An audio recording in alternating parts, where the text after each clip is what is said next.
ते त्याचं नियोजन करत असतात.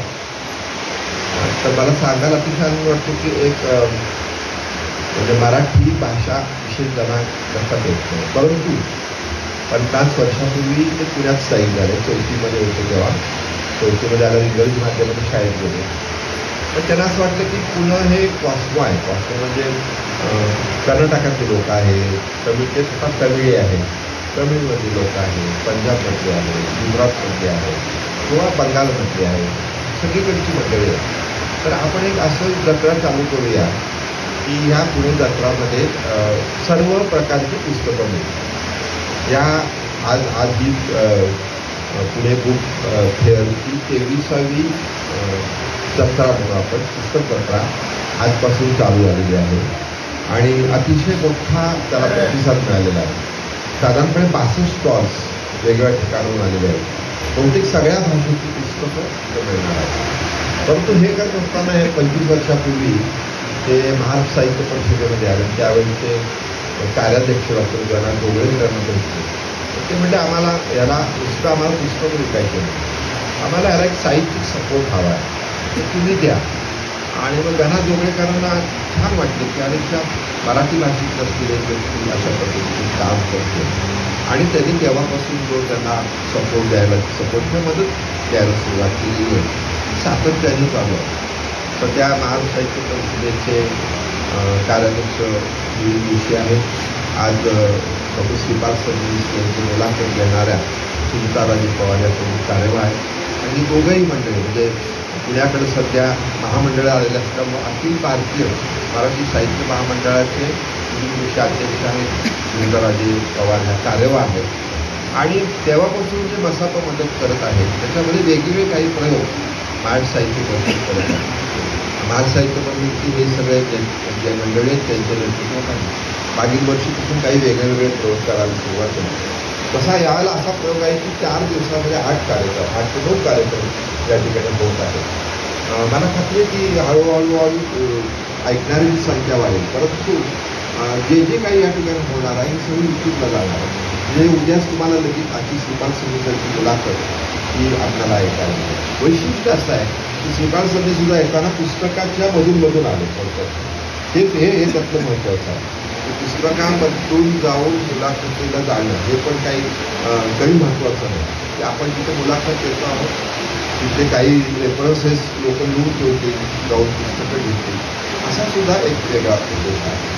आणि त्यामुळे या दोघांचंही पुणे बुक फेअर आणि महाराष्ट्र साहित्य परिषदेने मी स्वागत करतो आणि माननीय राजन यांना विनंती करतो की आपण मान्य श्रीपाद समिती यांचं या ठिकाणी स्वागत करावं.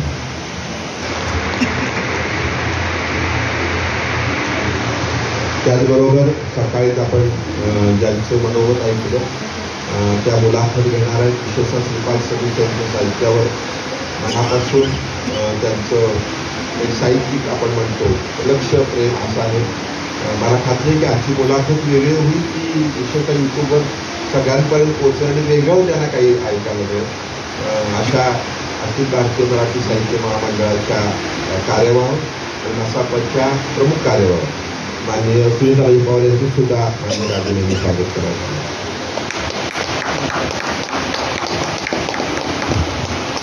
धन्यवाद. श्रीपाद समिती असं व्यक्तिमत्व आहे की ज्यांनी आत्तापर्यंत साधारणपणे 500च्या वर 534 आकडा आहे साहेब, 534 पुस्तकांना त्यांनी प्रस्तावना दिलेला आहे. आणि मला विशेष असं वाटतं की फक्त इंदोरचे तारे म्हणून त्यांना त्यांनी प्रस्तावना पाठवून दिली. ही प्रस्तावना पाठवली परंतु तिथे त्यांनी 2 दिवसात तयार केली. आणि कोणत्याही पुस्तकाची प्रस्तावना पाठवतात ते पुस्तक सगळं वाचतात, नुसतं प्रस्तावनाला वाचत नाही. जेव्हा ते कार्यक्रमाला जातात तेव्हा रात्र अगदी किती उशीर होतो. पुस्तक कवितेचं असेल, कथाचं असेल, कादंबरी असेल, वैज्ञानिक असेल, त्याचं वाचन केल्याशिवाय ते जातं. आणि त्यांनी जी मराठी भाषा अभिजात झालेली आहे त्याच्या वृद्धीसाठी नाही, कारण मनुष्य जो स्वातंत्र्य लढ्यामध्ये ज्या पद्धतीतून लोकांची मनोवृत्ती होती ही मनोवृत्ती आता दिसत नाही. अशा वेळेला ही मनोवृत्ती पुन्हा आली पाहिजे अशा पद्धतीतून एक धडपडणारं व्यक्तिमत्व आहे. ते सरदार घराण्यातलं व्यक्तिमत्व आहे. त्यांचा किल्ला पण तिकडं होता त्या प्रांतामध्ये. परंतु अतिशय म्हणजे आपण असं म्हणू की कुणी बोलवलं की काही म्हणायचं नाही, जायचं, आजारी असलं तरी जायचं, असे व्यक्तिमत्व आहे त्यांचे सुपुत्र हे जज आहेत, म्हणजे चांगल्या पद्धतीतून प्राध्यापिक आहेत आणि त्यांच्या पत्नी ललिता स्वप्नीस त्यांना प्रचंड सहकार्य आहे. ललिता स्वप्नीस आपलं लिखित आहे, विशेषतः त्यांचं केसरीमध्ये सगळं चालू आहे, त्याचा पण टाळ्याच्या गजरामध्ये स्वागत करूया. सुनीता राजे पवारांना यांच्यावर कौतुक करावं तर तो थोडंच आहे, कारण MPSC परीक्षा देत किंवा त्या केंद्रामध्ये सर्व्हिस करायचं म्हणत असताना हळूहळू त्या या साहित्य क्षेत्रामध्ये आल्या. त्यांची प्रकाशन संस्था महाराष्ट्रामध्ये संस्कृती प्रसिद्ध आहे. विशेषतः अंधारात असलेल्या साहित्यकाला उजेडात आणण्याचं काम त्यांच्या माध्यमातून होत असतं. मगाशी जसं म्हणतात तसं त्यांची दोन्ही मुलं अतिशय गाण्याच्या क्षेत्रामध्ये आढळले आहेत, गाणे आणि वाजवण्याच्या क्षेत्रामध्ये आढळले आहेत. त्याच्यामुळं त्या सुद्धा त्यांची काही पुस्तकं प्रकाशित आहेत वेगवेगळी, विशेषतः दिवाळ्यांत त्यांचे प्रसिद्ध आहे आणि प्रचंड पद्धतीनं अभ्यास करतात. असाचं एक वेगळ्या दृष्टिकोनातून काम त्यांच्या माध्यमातून होत आहे. त्यांचंही मी या ठिकाणी स्वागत करतो आणि आता माईक हा मी सुनीता राजे पवार यांच्याकडे देतो. त्यांनी मुलाखतीला सुरुवात करायची. आज 89व्या अखिल भारतीय साहित्य संमेलनाचे अध्यक्ष जे पिंपरी चिंचवडमध्ये संमेलन झालं होतं, त्याचे संमेलनाध्यक्ष डॉक्टर श्रीपाल सबनीस यांची मुलाखत घेण्याचा योग मला आला. माझ्यासमोर ललिता सबनीस आहेत, त्यांना मी बहिणी म्हणते आणि आपण सर्वजण आहात. आत्ता श्री चिटणीसांनी खूप छान ओळख करून दिली त्यांची. राजन आहेत. सकाळी ज्यावेळी उद्घाटन समारंभ झाला होता, विश्वास पाटील उद्घाटनाला होते आणि एकूणच हा सगळा माहोल आपल्याला आता वाचन संस्कृती आपण सगळेजण म्हणतो की कमी होताना दिसते या पार्श्वभूमीवर आणि जग जवळ येताना भाषा भगिनी सुद्धा जवळ आल्या पाहिजेत या पार्श्वभूमीवर. हे जे पुणे बुक फेअरचं प्रदर्शन आहे आणि म्हणजे कार्यक्रम आहे, या पार्श्वभूमीवर आज मी सरांची मुलाखत घेणार आहे. खरं म्हणजे मी सरांना एक जर प्रश्न विचारला तर ते 1.5 तास उत्तर देऊ शकते. त्यामुळं मी त्यांना प्रश्न विचारणं किंवा मी त्यांना प्रश्न विचारून काहीतरी बोलायला लावणं हे अगदीच कृत्रिम होईल. त्यामुळे मला जे शक्य होतील ते प्रश्न मी सरांना विचारणार आहे आणि आपण सर्वजण ऐकणार आहात. ज्यावेळी पिंपरी चिंचवड येथे सर संमेलनासाठी निवडून आले, त्याच्या आदल्या वर्षीपासून सरांचं नाव चर्चेत होतं संमेलनासाठी आणि त्यावेळी निवडणुकीनं संमेलनाध्यक्ष निवडून यायचे. आता आपण अध्यक्षांची निवड करतो, पण सरांच्या वेळी निवडणूक होत होती आणि सर निवडून आले. पण बरेचशी मंडळी अशी होती की ज्यांनी असा प्रश्न केला की कोण सबनीस,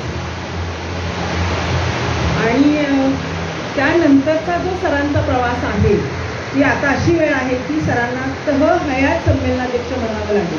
म्हणजे इतके कार्यक्रम, इतक्या मुलाखती, इतक्या प्रस्तावना, इतकीच पुस्तकं आणि म्हणजे एखादा विचारवंत कसा असला पाहिजे याचं एक चालतं बोलतं उदाहरण आपण त्यांना म्हणूया. मी ओळख वगैरे वेगळी करून देणार नाही, कारण त्यांच्या मुलाखतीतून ते सगळं उलगडणार आहे. नेहमीचा प्रश्न हा बालपणीचा असतो, पण मी आज त्यांना तो प्रश्न नंतर विचारणार आहे. माझा पहिला सर आपल्याला प्रश्न आहे की खूप आंदोलन, खूप चळवळी, म्हणजे मी ज्यावेळी विदा पिंगळेंच्याकडून तुमचं ऐकलं होतं त्यावेळी मला असं कळलं होतं की जे सरांचं घर आहे जिथे सर धुळ्याला कॉलेजमध्ये प्राध्यापक होते, तर ते घर चळवळीचा अड्डा समजलं जाईल. म्हणजे कुणीही त्यांच्या घरी येणार, एखादा कार्यकर्ता जेवायला थांबणार. तर ही चळवळीची प्रेरणा आपल्याला कुठून आली आणि पहिली चळवळ आपण कधी केली?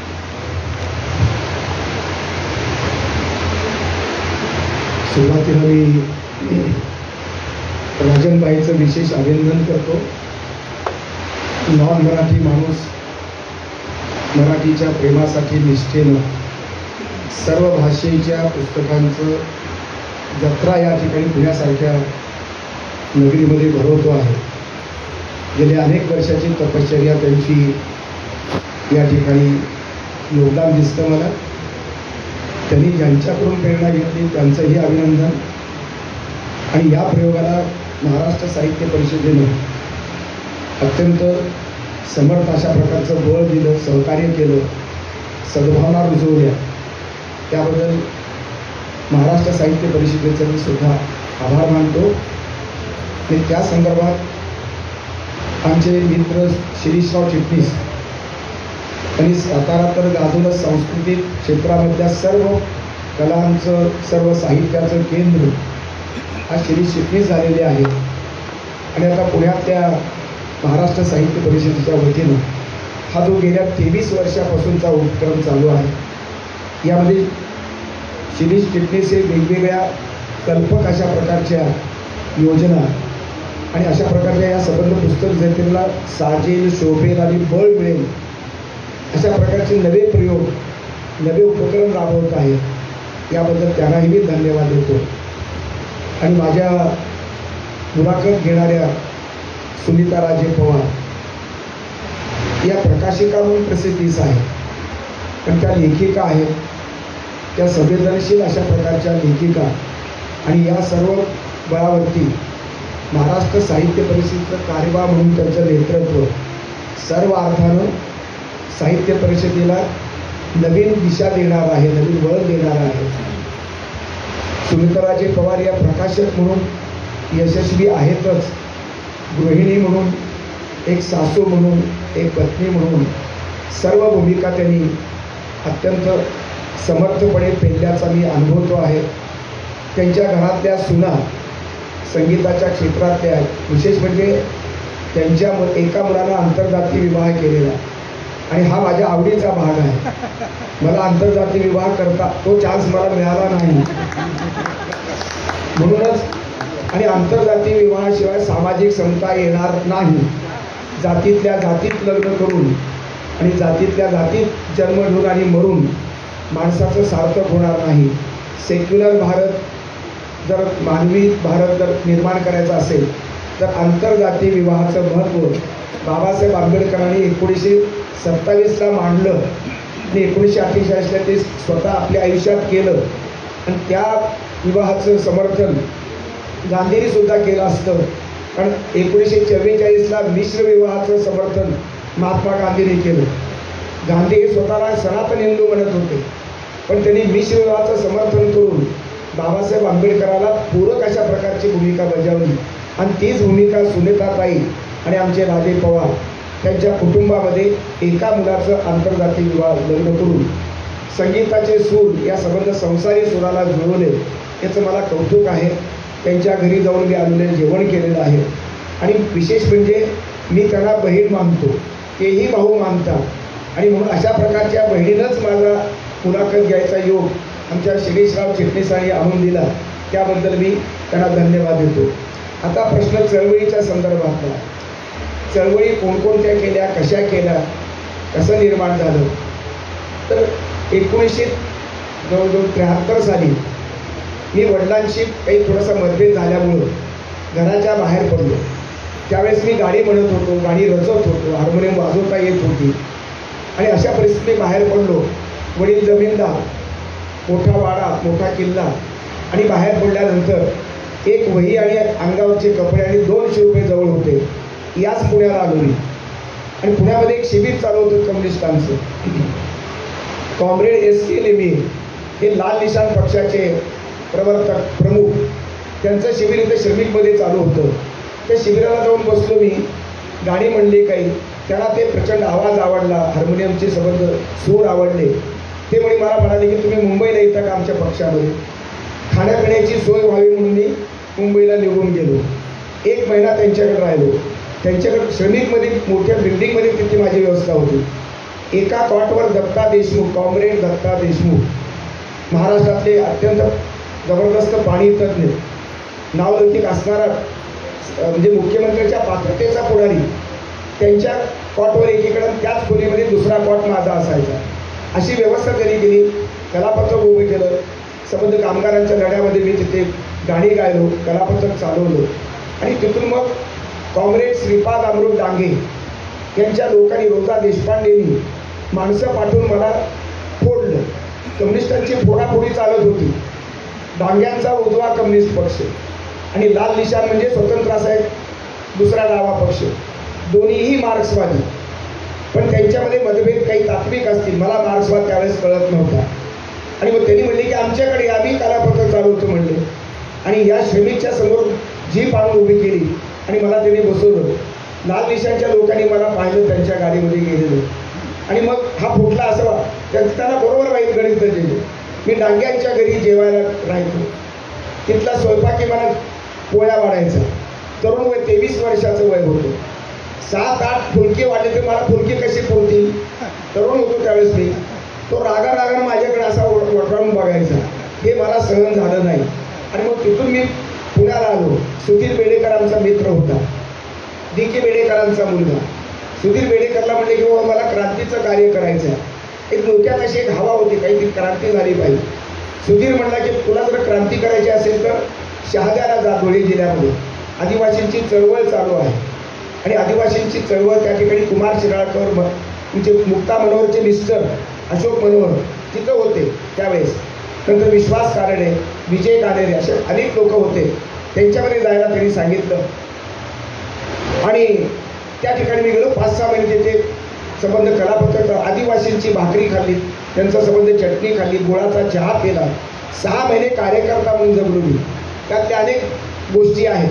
आणि नंतर मग मी MA झाल्याचं मला कळालं. मी मेरिटमध्ये दुसरा आलो औरंगाबाद युनिव्हर्सिटीमध्ये. आणि त्यानंतर मला संधी मिळाली विद्यावर्धी कॉलेज धुळ्यामध्ये प्राध्यापकाची, मराठीचा प्राध्यापक. मराठवाडा कोठे आणि निलंगा कोठे, माझं गाव मराठवाड्यात निलंग्याचं. आणि मी तिथे गेलो धुळ्यामध्ये. तिथल्या चेअरमनने विचारलं तुम्ही इतके लांब कसे आलात. मी म्हटलं तुमच्या कॉलेजमध्ये जातपात मानलं जात नाही, तुमच्या कॉलेजमध्ये पैसे मागितले जात नाही. हा लौकिक ऐकून मी या ठिकाणी आलेलो आहे असं मी सांगितलं. ते म्हणले की आम्ही निर्णय घेऊ, पण नोकरी न दिलं तर आमच्याकडे काही वशिलेबाजी आहे, पैसे खाल्लो असं मात्र तुम्ही समजू नका. 61 सर्टिफिकेट मी दिलं त्यांच्याकडे माझ्या आयुष्यातले, वक्तृत्वाचे, गाण्याचे, हार्मोनियमचे, कलापथकाचे. आणि ते सिलेक्शन झालं. आणि मग डाव्या चळवळीचं कॉलेज म्हणून ते प्रसिद्ध होतं. माय वैद्य नावाचे मार्क्सवादी होते, तिथे आंबेडकरवाद रोजगार होता. आणि अशा वेगवेगळ्या डाव्या विचारसरणीच्या कॉलेजमध्ये माझा प्रवेश झाला. गरिबांच्या संदर्भातल्या कळवळ अगोदरच होती, ती नैसर्गिक भावना होती. आणि मग शेतकऱ्यांची आंदोलनं, आदिवासींची आंदोलनं, विद्यार्थ्यांची आंदोलनं, कम्युनिस्टांची आंदोलनं, आंबेडकरवाद्यांची आंबेडकरी चळवळीमध्ये एकाच वेळेला वेगवेगळी आदिवासी चळवळ, आंबेडकरवादी दलितांची चळवळ, शेतकऱ्यांची चळवळ, विद्यार्थ्यांची चळवळ, या 4 चळवळीमध्ये माझा सहभाग झाला. हा एक अपघात नेतोने संबंध प्रोसेसमध्येच मला अत्यंत धुळ्याला हे चळवळीचं बळ मिळालं.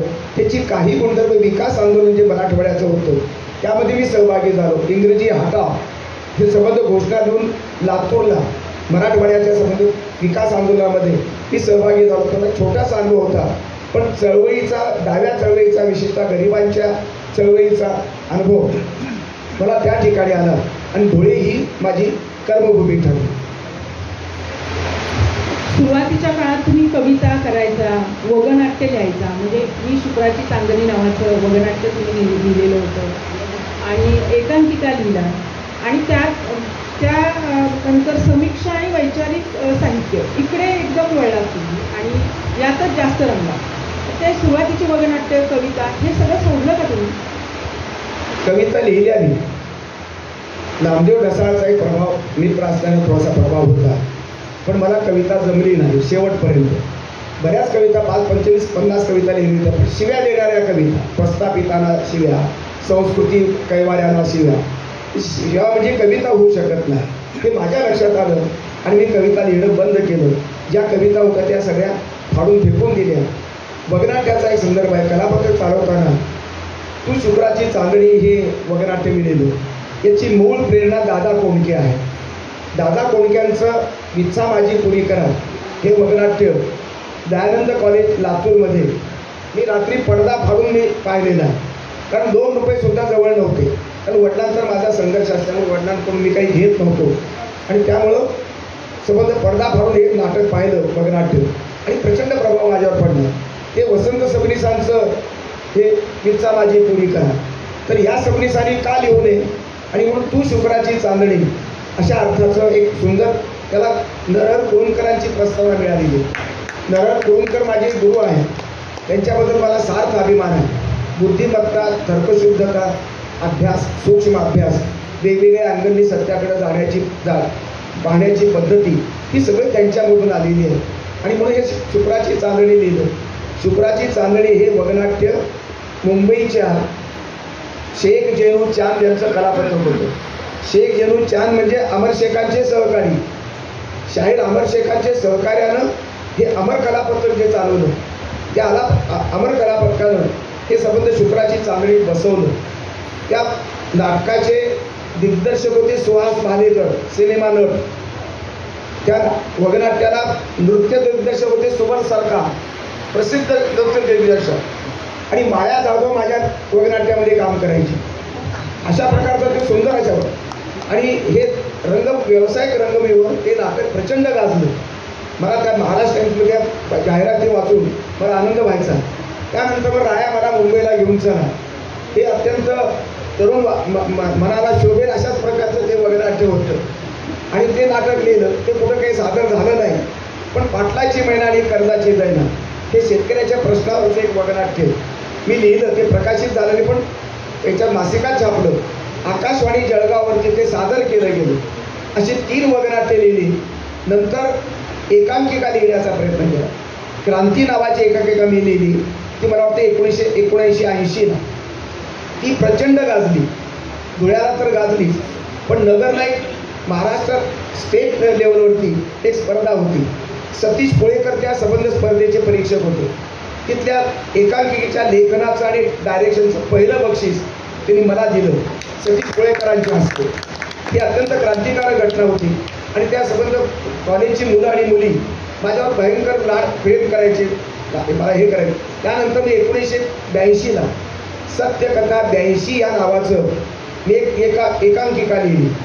बॅरिस्टर अंतुलेचं करप्शन, सिमेंटच्या संदर्भातलं सगळे भानगड ही सगळी त्या संबंध याच्यात मांडली. स्त्रियांवरचे बलात्कार, विशेषतः दलित स्त्रीवरचा बलात्कार, त्याचा निषेध मोर्चा, असं सगळं वास्तव 1982 सालातलं वास्तव अशा घटना, सत्य घटना या एकांकिकेमध्ये मी मांडल्या आणि माझ्या कॉलेजच्या वतीनं संबंध सादर केल्या. त्यामुळे ती एक एकांकिका प्रचंड गाजली. मुंबई विद्यापीठाच्या NSSनं ती एकांकिका घेतली, रेल्वे बोर्डानं घेतली आणि त्या एकांकिकेला 67 कॉलेजमध्ये जळगावला युथ फेस्टिवल झालं. पुणे विद्यापीठाचं युथ फेस्टिवल त्यावेळी जळगावला झालं. त्यामध्ये 67 कॉलेजमध्ये ती एकांकिका पहिली आणि सुवर्ण पदक मिळाली. असा मोठा प्रवास झाला. मग कॉलेजच्या याच्यामध्ये मुलामध्ये असे ग्रुपिझम झाला. दुसरी मुले म्हणजे माझ्या विरोधात बोलत राहिली की तुम्ही त्याच ग्रुपला मदत करता, आम्हाला काय एकांकिका लिहू देत नाही. मग कॉलेज कॉर्नर नावाची एकांकिका त्या ग्रुपसाठी एक लिहून दिली आणि कॉलेजमध्येच त्याचा प्रयोग झाला. 2 एकांकिका अत्यंत सिरियस क्रांतिकारक विचाराच्या, परिवर्तनवादी विचाराच्या आणि 1 एकांकिका निव्वळ हसवणारी अशा प्रकारची एकांकिका. 3 एकांकिका, 2 वगनाट्य, 3 वगनाट्य, 3 वगनाट्य आणि 3 एकांकिका लिहून मी प्रवास थांबवला. आपण मगाचपासून बोलताना सरांच्या कुटुंबाचा हडोळीचा उल्लेख येतो. निलंगा तालुक्यातील हडोळी हे त्यांचं गाव आणि त्यांचे वडील मोठे जमीनदार होते. 100च्या वर एकर त्यांच्या घरी जमीन होती आणि रजाकारांच्या विरुद्ध त्यांच्या वडिलांनी जे आंदोलन केलं होतं किंवा युद्धाचीच तयारी केली होती आपण असं म्हणूया.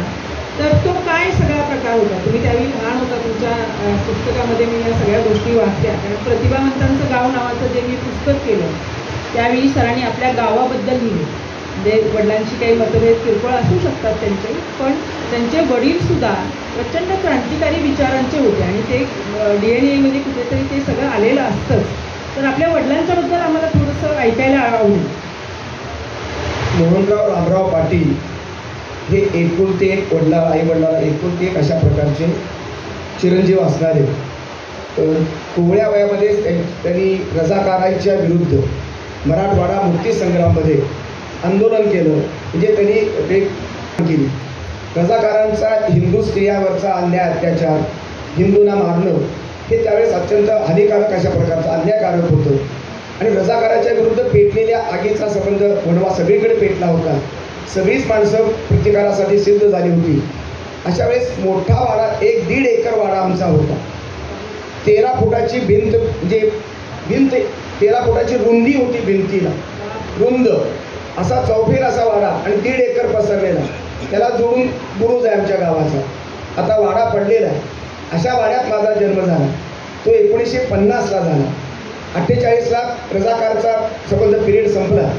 रजाकारच्या पिरियडमधून वडिलांवरची 228 मुसलमानांच्या खुनाचा आरोप होता. 5,000 रुपयाचं बक्षीस होतं. आणि अशा परिस्थितीत 300 बंदुका संबंध आपल्या टोळीतल्या लोकांना देऊन त्यांनी बहुतांच्या संबंध मुसलमान ज्या ठिकाणी अन्याय करतात, अत्याचार करतात, त्या गावावरती हल्ला करायचे. काही ठिकाणी पानचिंचोली नावाचं गाव आहे, तिथे माझ्या वडिलांच्या टोळीचा पराभव झाला होता असं लोक सांगतात. वडिलांच्या टोळीमध्ये बेरड, कोळी, मराठा सगळ्या जाती धर्माचे लोक आणि कुठेही जातभेद पाळला जात नव्हता. दलित लोक होते, बेरड, विशेषतः कोळी समाजाचे लोक. मी माझ्या लहानपणी त्या गोपाळा कोळी या माणसाला पाहिलेला आहे. मेहबूब नावाचा एक मुसलमान, तो फाटक्या म्हणजे गरीब आहे आणि बेडसर होता तो. पण माझ्या बापावरती तो भयंकर प्रेम करायचा. माझ्या वडिलांना तो थोरलं सोनं म्हणायचा. थोरलं सोनं म्हणजे माझे वडील आणि धाकलं सोनं म्हणजे मी नंबर 2चा, म्हणजे आमच्या 5 भावंडामध्ये मी मधला 1, 2, 3. मला फक्त धाकलं सोनं म्हणायचा. मला अंगा खांद्यावर खेळवायचा. त्याची ड्रेसचं वर्णन केलं तर फाटकी चड्डी खाकी, वर फाटका कुर्ता, वेड्यासारखं फिरायचा यायचा. पण मुसलमानाच्या कॅम्पवर जाऊन, रजाकाराच्या कॅम्पवर जाऊन तिथून तो दारू गोळा घेऊन यायचा आणि वडिलांना द्यायचा. असा हा सेक्युलर मुसलमान माझ्या आयुष्यात मी कधीच विसरू शकत नाही. माझ्या आत्मकथेचे एक पुस्तक लेखले, त्याच्यामध्ये सेक्युलर मेहबूब नावाचं एक पात्र मी वर्णन केलं. मी कुणाचंही चरित्र लिहिलं नाही. माझ्या मनावर ठसा उमटला तो मेहबूबचा आणि आजही तो ठसा कायम आहे. मी सेक्युलर कसा झालो याच्यामध्ये मेहबूबचा वाटा महत्त्वाचा. मेहबूब आणि माझ्या वडिलांची मैत्री जी होती त्याचा वाटा महत्त्वाचा आहे.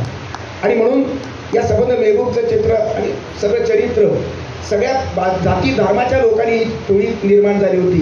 500 लोक टोळीमध्ये होते, 300 बंदूकधारी होते. एक रणगाडा वडिलांनी लोहारा करून तयार करून घेतला होता. रणगाडा बाहेरून काय आणणं शक्य नव्हतं आणि तो असा चालायचा. 2 चाकं करा वगैरे होते असं लोक सांगायचे. माझी आई सुद्धा पुरुषाच्या वेशामध्ये घोड्यावर बसून गोंडराव पाटलांच्या बरोबर जायची आणि तो एक कौतुकाचा संबंध परिसरामध्ये 2-3 जिल्ह्यामध्ये तो एक दबदबा होता. अशा वडिलांच्या पोटी जन्माला आल्याचं निर्भयता, धाडस, पराक्रम आणि संबंध अन्यायाच्या विरुद्धची हे सगळे गुणधर्म आणि जातपात न पाहणं हे वडिलांकडून शिकलो. आईचे संस्कार हे थोडेसे धार्मिक होते, थोडेसे कर्मठ होते, पण तेही मायाळूपणा, करुणा हा आईचा गुणधर्म आहे. पण वडिलांचं मात्र धाडस आणि संबंध निर्भयपणे उभं राहणं हा DNA नक्कीच तुम्ही म्हणल्यासारखा आहे. मी PhDचा तुमचा प्रबंध आंबेडकरांच्या बहिष्कृत भारतवर आहे. तर तुम्ही ज्यावेळी PhDचा विषय निवडला असेल त्यावेळी तुम्हाला हा विषय का घ्यावासा वाटला? मराठी विषयामध्ये पोवाडे होते, भारुड होते, संत साहित्य होतं. त्यावेळेस बरेच लोक अशा रुटीनमध्ये विषय निवडायचे. मराठीचा विद्यार्थी किंवा एखादा प्राध्यापक कधीही आउटलाईनला जाऊन दुसऱ्या मार्ग सोडून तो विषय घेत नव्हता. आणि ब्राह्मण समाजातले लोक तर आंबेडकरांच्या नावाला कुठल्याच अर्थानं जात नव्हते. माझ्यामध्ये जो बदल झाला तो एक बहिष्कृत भारत नावाचं पुस्तक जी खैरनार या दलित प्राध्यापकाने मला वाचायला दिलं. ते आंबेडकरांचं बहिष्कृत भारत होतं. रत्नाकर गडवीर या लेखकाने ते संपादन केलं होतं. त्याच्यामध्ये एक वाक्य मला डोक्यात पक्कं घुसलं त्यावेळेस. जे 1982ला मी सुरुवात केली PhDला, 1987ला मी PhD झालो. 7 वर्ष ते होतं. आजही कायम आहे. त्या वाक्यावरती संबंध माझी वैचारिक भूमिका आणि संबंध वैचारिक ग्रंथांचं संबंधाची संख्या आहे त्या वाक्यावर आधारलेले. ते वाक्य असं होतं, बाबासाहेब आंबेडकर म्हणाले, ब्राह्मण्य हे ब्राह्मणात असतं, मराठ्यात असतं आणि ते दलितामध्येही असतं आणि हे मी निषेधार्ह मानतो. जे ब्राह्मणातलं ब्राह्मण्य निषेधार्ह बाबासाहेब मानणं हे समजू शकतो. मराठ्यात ब्राह्मण असतं हे म्हणणं हे सुद्धा महत्त्वाचं होतं. तेही निषेधार्ह त्यांनी ठरवलं. पण मला सगळ्यात बाबासाहेबांच्या निपक्षपातीपणाची कमाल वाटते ती बाबासाहेबांनी दलितामध्येही ब्राह्मण्य असतं, दलितामध्येही जातीवाद असतो आणि ते निषेधार्ह असं म्हणाले. आणखी एक वाक्य आहे त्याच्यामध्ये, ब्राह्मण्यरहित ब्राह्मण आमचा मित्र आहे. की अत्यंत क्रांतिकारक, डोक्याला झिंझिने आणणाऱ्या अशा प्रकारचा विचार होता. दलितामध्ये जन्मलेला, दलितांमध्ये पिळवणूक करून सहन केलेला, शोषण सहन केलेला, वेदना भोगणारा माणूस तटस्थपणानं संबंध या विचार करताना ब्राह्मण्यरहित ब्राह्मण आमचा मित्र असतो. ब्राह्मणामध्ये सुद्धा ब्राह्मण्यरहितता येऊ शकते हे बाबासाहेबांनी बुद्धिवादाने मांडलं आणि ते मला जवळचं वाटतं. कारण जेधे जवळकरांनी बाबासाहेबांच्या काळामध्ये बाबासाहेबांना पत्र लिहिलं, तुम्ही जर महाडच्या सत्याग्रहामध्ये ब्राह्मणाला जे सहकार्य करतात ते ब्राह्मण बाजूला केले तुम्ही तर आम्ही तुम्हाला मदत करू असं बाबासाहेबांना पत्राने कळवलं होतं. जेधे जवळकर, जेधे जवळकरांची भूमिका जातीवादी आहे पण बाबासाहेबांची भूमिका मात्र ही बिनजातीवादी आहे. ते जेधे जवळकरांचं म्हणणं बाजूला ठेवलं आणि बाबासाहेबांनी ब्राह्मण्यरहित ब्राह्मण आपल्या मदतीला घेतला. आणि म्हणून महाडच्या सत्याग्रहामध्ये अनंत चित्रे आहेत, तुमचे सुरबानाना टिप्पणीस आहेत, अनेक सहस्रबुद्धे, गंगाधर सहस्रबुद्धे ही ब्राह्मण मंडळी सहकारी होती. महात्मा फुलेंच्या काळामध्ये सुद्धा मोजकी पण अर्थपूर्णरित्या सहकार्य करणारी ब्राह्मण मंडळी आहेत. एकाच बाजूनं दृष्टिकोनानं संबंध जात मानणं किंवा समजून घेणं हे बरोबर नाही. तर प्रत्येक जातीतला जातीवाद हा ब्राह्मणवादच असतो या निष्कर्षाला मी आलो. आणि पुढे मोठे मोठे सिद्धांत जे उभे राहिले ते या संबंध या वाक्यावरती आहेत. या अर्थानं बाबासाहेब आंबेडकर माझा खरा गुरु, वैचारिक गुरु म्हटलं पाहिजे. पण मग आंबेडकरांचा तुमच्यावर इतका प्रभाव होता, पण मग तुम्ही नंतरची तुमची नव आंबेडकरवाद ही जी तुमची भूमिका आहे ती मग कशी काय मांडली? संबंध देशामध्ये आंबेडकर हे अत्यंत प्रसिद्ध होते, पॉप्युलर होते. दलित चळवळीमध्ये माझा सहभाग होता. बाबासाहेब आंबेडकरांचा विजय असो, मार्क्सचा विजय असो मी म्हणतच होतो, चळवळीत होतो आणि अभ्यासही करत होतो. पण मला जाणवलं की दलित समाजामध्ये जातीवाद आहे, ते बाबासाहेबांनीच म्हटलं होतं आणि मलाही ते जाणवलं. आता या दलित समाजातला हा जातीवाद आंबेडकरवादाला मान्य नामंजूर आहे हे मला कळतं, पण दलितांना कळत नव्हतं. दुसरी गोष्ट, बाबासाहेब आंबेडकरांचा विचार हा महत्त्वाचा आहे, अधिष्ठान म्हणून आहे. पण कुठलाही विचार हा जर डबक्यासारखा साचला, तत्वज्ञान जर बंदिस्त झालं तर त्याला दुर्गंधी येते, त्याला धारा प्रवाही पाहिजे, पाणी वाहतं पाहिजे.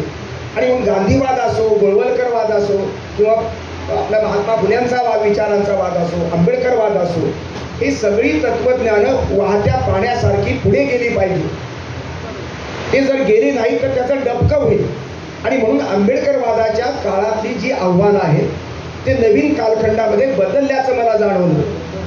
बाबासाहेबांच्या 1956च्या मृत्यूनंतर ही संबंध समाजामधली जी संबंध जो जातीवाद वाढला, वेगवेगळे जे संदर्भ निर्माण झाले, नव ब्राह्मणशाही आली, नव हिंदुत्ववाद आला, नवी भांडवलशाही आली, नवी साम्राज्यशाही आली. आणि म्हणून या सगळ्यात नव भांडवलशाहीची चॅलेंज जर स्वीकारायचं असेल तर जुना आंबेडकरवाद कुठेतरी कमी पडतो आणि त्याची कोंडी फोडून पुढे जावं. दिशा वेगवेगळ्या असू शकतात. आणि म्हणून नवा आंबेडकरवादची कन्सेप्ट पुस्तकात मांडली. ते भारतातलं पहिलं पुस्तक आहे. नवा आंबेडकरवाद एका ब्राह्मण माणसानं मांडलं म्हणून दलितांनी ते स्वीकारलं नाही, पण विरोधही केला नाही. त्या पुस्तकाला ग.प. प्रधान या अत्यंत मान्यवर समाजवादी विद्वानाची अत्यंत प्रदीर्घ अशा प्रकारची प्रस्तावना आहे. नानासाहेब गोरेची प्रस्तावना दुसऱ्या आंबेडकरांच्या पुस्तकाला. असा मी भाग्यवान माणूस आहे की जे संबंध पहिल्या पिढीतल्या सात्विक, सज्जन, दिग्गज अशा प्रकारच्या बुद्धिमानवादानी मला प्रस्तावना दिलेली आहे आणि त्यातून नवा आंबेडकरवाद पुढे आलेला. आपल्याकडं बुद्ध, ज्ञानेश्वर, तुकाराम किंवा अलीकडच्या काळामध्ये शाहू फुले, आंबेडकर वगैरे सगळे खूप वैचारिक दृष्ट्या संपन्न अशी व्यक्तिमत्व म्हणून या सगळ्यांचा ज्याला अर्थ म्हणू नका अशी एक तिसरी विवेकवादी भूमिका तुम्ही मांडली. म्हणजे आता सध्याचा जर काळ बघितला तर आपल्याला असं आढळेल की महाराष्ट्रामध्ये हाताच्या बोटावर मोजता येतील एवढीच वैचारिक लिहिणारी माणसं होती. म्हणजे प्रत्येकजण चरित्रलेखन, कादंबरी किंवा इतर काही लिहित असतील, पण वैचारिक लिहिणारी माणसं म्हणजे वैचारिक लेखनाचा प्रवाह क्षीण होताना दिसतोय असं आम्ही आमच्या संस्थेमध्ये असं म्हणतो. तर या काळामध्ये तुम्ही तुमची वैचारिक भूमिका ती प्रभावीपणे मांडून या सगळ्याचा अर्थ मांडण्याचा प्रयत्न करत आहात आणि तिसरी विवेकवादी भूमिका तुम्ही मांडत आहात. तर ती जरा आम्हाला विस्ताराने सांगितली तर बरं. सत्याला वेगवेगळ्या बाजूने जाऊन स्पर्श करता येतो. सत्य हे संस्कृतीचा गाभा आहे आणि सत्य हा संस्कृतीच्या विकासातलं महत्त्वाचं साधन आहे आणि त्यामुळं वेगवेगळे महापुरुष आहेत. त्या सामर्थ्यही ते व्यक्त करतात, कारण कल्याणाचा विचार, लोककल्याणकारी भूमिका सगळा प्रत्येक महापुरुष मांडतो, पण त्या महापुरुषाला मर्यादा आहे. माझा पहिला सिद्धांत आहे की महापुरुषामध्ये सामान्य माणूस असतो. टिळक आणि आगरकर हे महापुरुष आहेत, पण ते परस्परांना ज्यावेळेस एक जण गंजीवरचा कुत्रा म्हणतो दुसऱ्याला आणि दुसरा काहीतरी महारुगी म्हणतो गावाबाहेरचा, अशा भाषेमध्ये टिळक आगरकर ज्यावेळेस बोलतात त्यावेळेस ते अशा प्रकारची भाषा वापरणारे महापुरुष नसतात. त्याच्यातला सामान्य माणूस तो बोलत असतो आणि म्हणून त्यांच्या वैचारिक दर्जामध्ये ही अशा प्रकारची कॉमेंट घालण्याचं कारण नाही. त्यांचे जे विधायक विचार आहेत, लोककल्याणकारी जी विचार जाणीव आहे, तेवढाच फक्त त्यांचा विचार मानावा, स्वीकारावा. म्हणून महापुरुषाला सामर्थ्य आणि महापुरुषाला मर्यादा असतात. आगरकर टिळक हे महापुरुष होते, पण त्यांना मर्यादा होत्या. तसेच महात्मा फुले, बाबासाहेब आंबेडकर, महात्मा गांधी, महात्मा बसवेश्वर, महात्मा बुद्ध यांनाही सामर्थ्य आहे आणि यांच्यामध्येही मर्यादा आहे. प्रत्येकाच्या मर्यादा वेगळ्या. अँगल पाहताना जर एखाद्याला मर्यादा वाटेल, एखाद्याला सामर्थ्य वाटेल, पण आहे. महात्मा फुलेंनी आपल्या पूर्वार्धामध्ये सवासणीचं ते काय ओवाळत असताना, पंचायती करून बायकांनी ओवाळत असताना सुवासिनींनी त्यांचं ओवाळ असं म्हटलेलं आहे, लिहिलेलं आहे. जे महात्मा फुले समस्त स्त्री वर्गाच्या स्त्रीत्वाचा कैवार घेतात, सार्वजनिक सत्यधर्मामध्ये स्त्रीत्वाचा कैवार घेतात, पण महात्मा फुले पूर्वार्धातले महात्मा फुले, इमॅच्युअर अवस्थेतले महात्मा फुले हे मात्र सवासनीनंच त्या संबंध त्या लग्न झालेल्या मुलीची ओटी भरावी असं ज्यावेळेस सांगतात त्यावेळेस महात्म्याची ती मर्यादा मला वाटते आणि म्हणून मला तो भाग चुकीचा वाटतो. नंतरचे महात्मा फुले खऱ्या अर्थानं महात्मा फुले जे विधवेचा सुद्धा स्त्रीत्व मान्य करतात, तिला सन्मान देतात, पुनर्विवाहाची संबंध मान्य करतात आणि म्हणून फुल्यांमध्ये सुद्धा सामर्थ्य आणि मर्यादा आहे. बाबासाहेबांमध्ये सुद्धा सामर्थ्य आणि मर्यादा आहे. बाबासाहेब किंवा शाहू महाराज अगोदर घेऊया. छत्रपती शाहू महाराज हे सर्व अर्थानं क्रांतिकारक, समाज सुधारक, राजा असुनी, संस्थानिक असुनी प्रचंड मोठ्या सुधारणा केल्या, हे सगळं मान्य. पण शाहू महाराजांनी क्षात्र गुरु नावाचा जे ब्राह्मणाच्या परंपरेतलं जे गुरुपर होतं ते मराठा समाजातल्या माणसाला दिलं. याचा जो परमेश्वर आणि माणसातला जो दलाल आहे तो मधला पुरोहित आहे, त्याचं क्षात्रगुरु जर मराठा समाजातलं दिलं तर ते फक्त जात बदलली, भूमिका तीच राहिली. ही त्यांची मर्यादा त्यांच्या लोकांनी सुद्धा, मला वाटतं प्रबोधनकार ठाकरेंनी आणखी काही लोकांनी तरी मतभेद व्यक्त करून हे त्यांना चुकीचं वाटलं. शाहू महाराज वर्णव्यवस्था मानत होते. शाहू महाराज आर्य समाजी, ते ब्राह्मणेतर चळवळ आणि सत्यशोधक समाजाचे जेवढे महात्मा फुले आहेत तेवढेच किंबहुना अधिक सुद्धा आर्य समाजच्या सभाना ते अध्यक्ष म्हणून गेलेले. त्यांची अध्यक्षी भाषणं प्रसिद्ध आहे. त्यामध्ये वर्णव्यवस्था ते मानतात, प्रमाण मानतात. दयानंद स्वामीचा संबंध सत्यार्थ प्रकाश आणि ही संबंध वर्णव्यवस्थेची संकल्पना गुणकर्मशः मानतात. ते जातीवर आधारलेली मानत नाही. शाहू महाराजांचं रूप असं गमतीचं वेगळं आहे. ते वर्णव्यवस्था मानतात पण जाती व्यवस्था मानत नाही. गांधी सुद्धा असाच आहे की जो गांधी वर्णव्यवस्था मानतो पण गुणकर्मशः मानत नाही आणि जाती व्यवस्थेला विरोध करतात. म्हणजे मला सगळ्या महापुरुषांमध्ये शाहू महाराज आणि महात्मा फुले, आपल्या महात्मा गांधींची भूमिका ही वर्णव्यवस्थावादी पण जात व्यवस्था विरोधी अशी वैशिष्ट्यपूर्ण वाटते.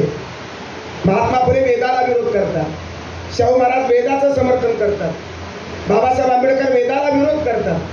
तरीही महात्मा फुले, शाहू महाराज आणि कबीर हे बाबासाहेब आंबेडकरांचे गुरु आहे. आता गुरु आणि शिष्यातला विसंवाद कोणता? तर महात्मा फुले गुरु आहेत, त्यांनी एक वेगळा धर्म स्थापन केला, सत्यशोधक सार्वजनिक सत्य धर्म हा धर्म स्थापन केला.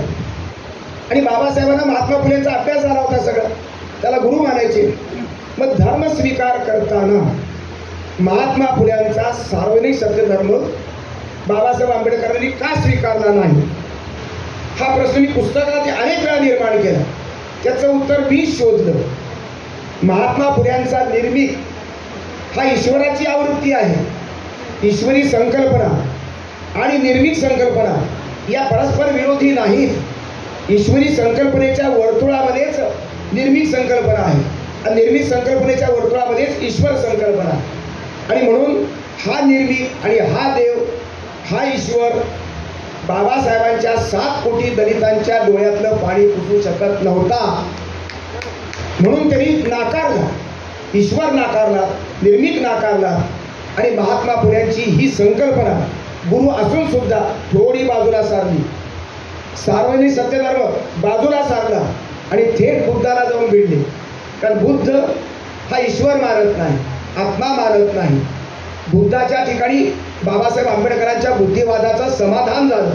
संघाला शरण जा म्हणणारा समतावादी बुद्ध, करुणावादी बुद्ध हा बाबासाहेबांना जवळचा वाटला. कारण देव 33 कोटी हिंदू देवतेतल्या देवात लोकांनी 7 कोटी लोकांच्या एकाही डोळ्यातलं पाणी पुसलं नसेल. त्याच्या भुकेला, त्याच्या ज्ञानाची भूक, त्याची भाकरीची भूक, त्याची स्वातंत्र्याची भूक जर अपूर्ण ठेवली असेल तर 33 कोटी देव काय कामाचे, हा चिंतनाचा भाग आहे बाबासाहेबांच्या जीवनातला. आणि म्हणून त्यांनी सर्व धर्माचा अभ्यास करून सुद्धा बाबासाहेब बुद्धाला शरण गेले. कारण बुद्ध हा बुद्धिवादी आहे. अशा प्रकारचे महापुरुषातले विसंवाद, एक महापुरुष शाहू महाराज आणि बाबासाहेब, बाबासाहेब आणि महात्मा फुले, महात्मा फुले आणि महात्मा गांधी, बसवेश्वर आणि महात्मा फुले, अशा सर्व लोकांचा अभ्यास करताना, विवेकानंदाचा अभ्यास करताना, आगरकर आणि टिळकांचा अभ्यास करताना असं मला जाणवलं की एका महापुरुषामध्ये विसंगती आहे. आणि महापुरुषांची तुलना केल्यानंतर सुद्धा संवाद आणि संघर्षाच्या जागा मला दिसतात.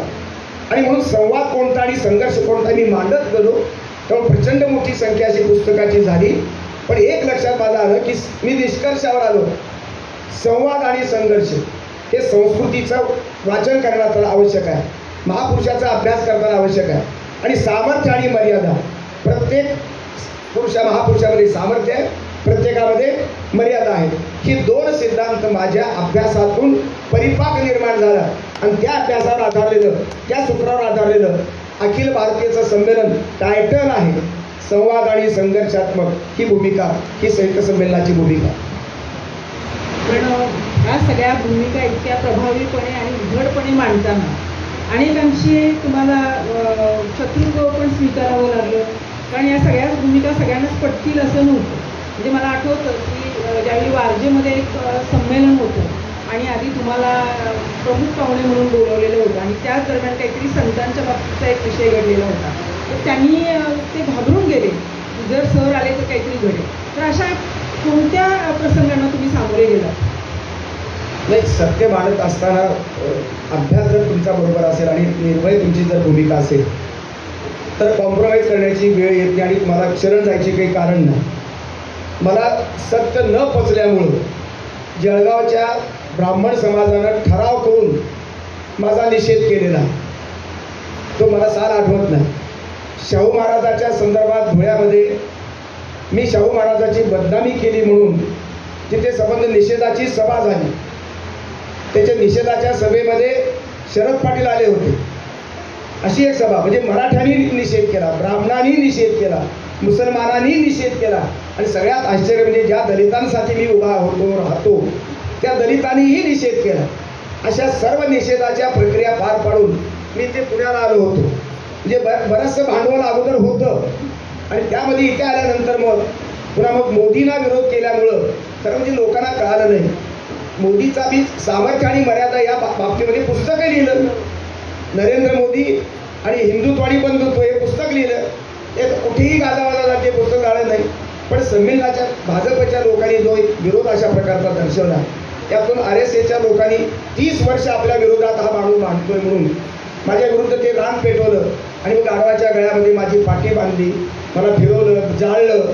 हे सगळे प्रकार पुण्यामध्ये झाले. पुणेकर फार शहाणे आहेत एवढाच त्याचा अर्थ.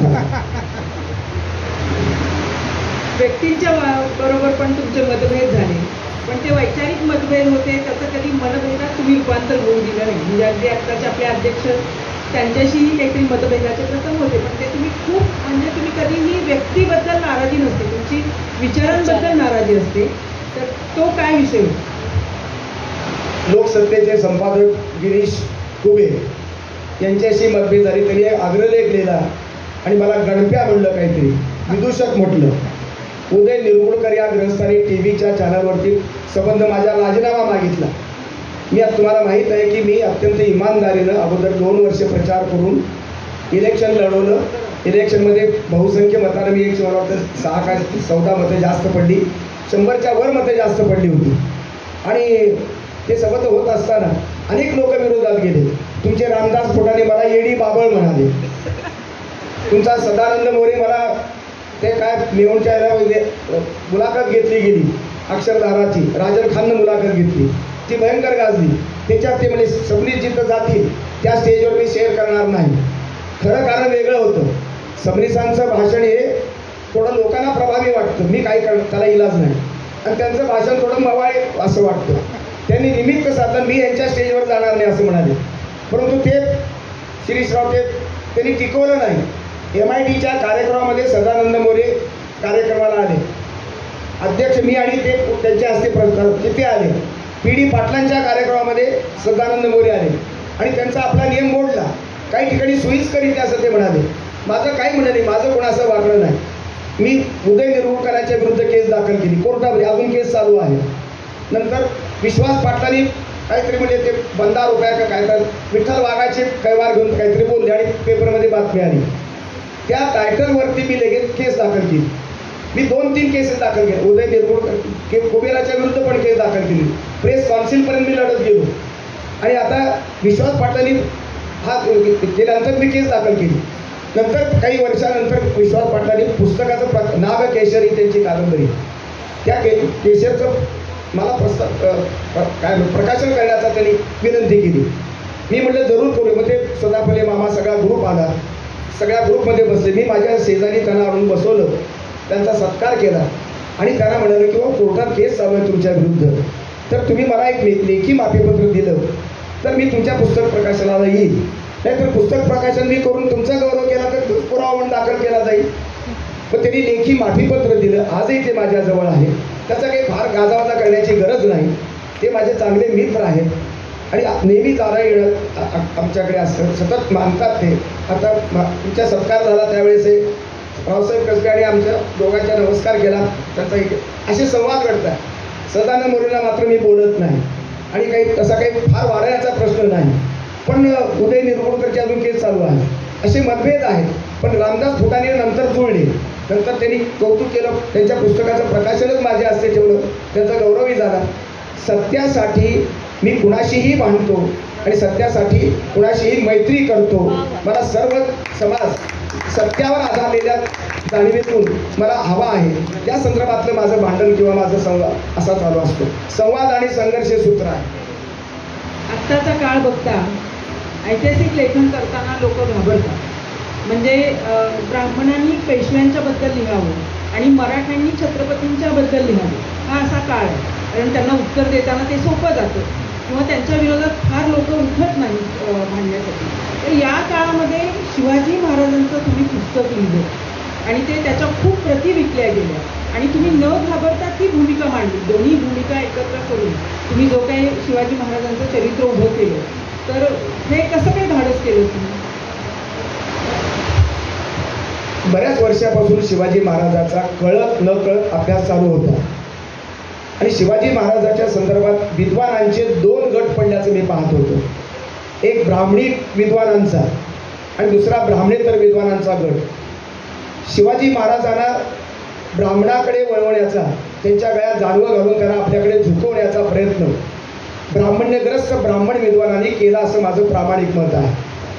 दुसऱ्या बाजूनं ब्राह्मणांची ही संबंध चालाकी, ब्राह्मणांचं डावपेच हे ओळखून तो संबंध भंडाफोड करून शिवाजी महाराजांना ब्राह्मणांच्या कसाट्यातून मुक्त करण्याचा प्रयत्न काही मंडळी करत होती. त्यामध्ये इकडली मंडळी बाबासाहेब पुरंदरे होते, शेजवलकर, सरदेसाई, काळे असे अनेक ब्राह्मण इतिहासकार होते. राजवाडे आहेत. ब्राह्मणेतर पंथामध्ये कॉम्रेड शरद पाटील आहेत, तुमचे श्रीमंत कोकाटे आहेत, अशोक राणा आहेत. या मंडळींनी हे संबंध ब्राह्मणाच्या कचाट्यातून शिवाजी महाराजांना सोडवण्याचा प्रयत्न केला. ही अत्यंत अभिनंदनीय गोष्ट आहे. पण माझ्या लक्षात असं आलं की या दोघांमध्ये दोष आहे, तो जातीवादाचा. ब्राह्मण जेवढे जातीवादी आहेत तेवढेच मराठा बहुजनातील हे सगळी मंडळी, पुरुषोत्तम खेडेकर, तुमचे श्रीमंत कोकाटे, ही मंडळी सुद्धा निश्चितपणे त्या जातीवादाला आहारी गेलेले, बळी गेलेले. आणि म्हणून हे चुकीचं आहे हे मला वाटत होतं. आणि मी त्याचा अभ्यासाला लागलो. 2021 साली पुस्तके माझं प्रकाशात आलं. त्यापूर्वी मी संबंध आखणी करत होतो की पुस्तक छापायचं कोणी, ते कसं प्रकाशित करायचं, अर्पण पत्रिका कोणाची. तर मी अर्पण पत्रिकेमध्ये शरद पवारांची शुभेच्छा घेतली, उदयनराजेंची शुभेच्छा घेतली आणि आपले संभाजी महाराज यांची शुभेच्छा घेतल्या. या 3 शुभेच्छा का घेतल्या? माझ्या भूमिकेच्या भोवतीचा कडेकोट किल्ला, मराठ्यांनी बहुजनांनी मला मारू नये, मारण्याची भीती होतीच. कुणाही ब्राह्मणाला सोडले तर मला कसे सोडतील, हे ब्राह्मण म्हणून मला ठोकतील, म्हणून अशा प्रकारचं कवच निर्माण केलं.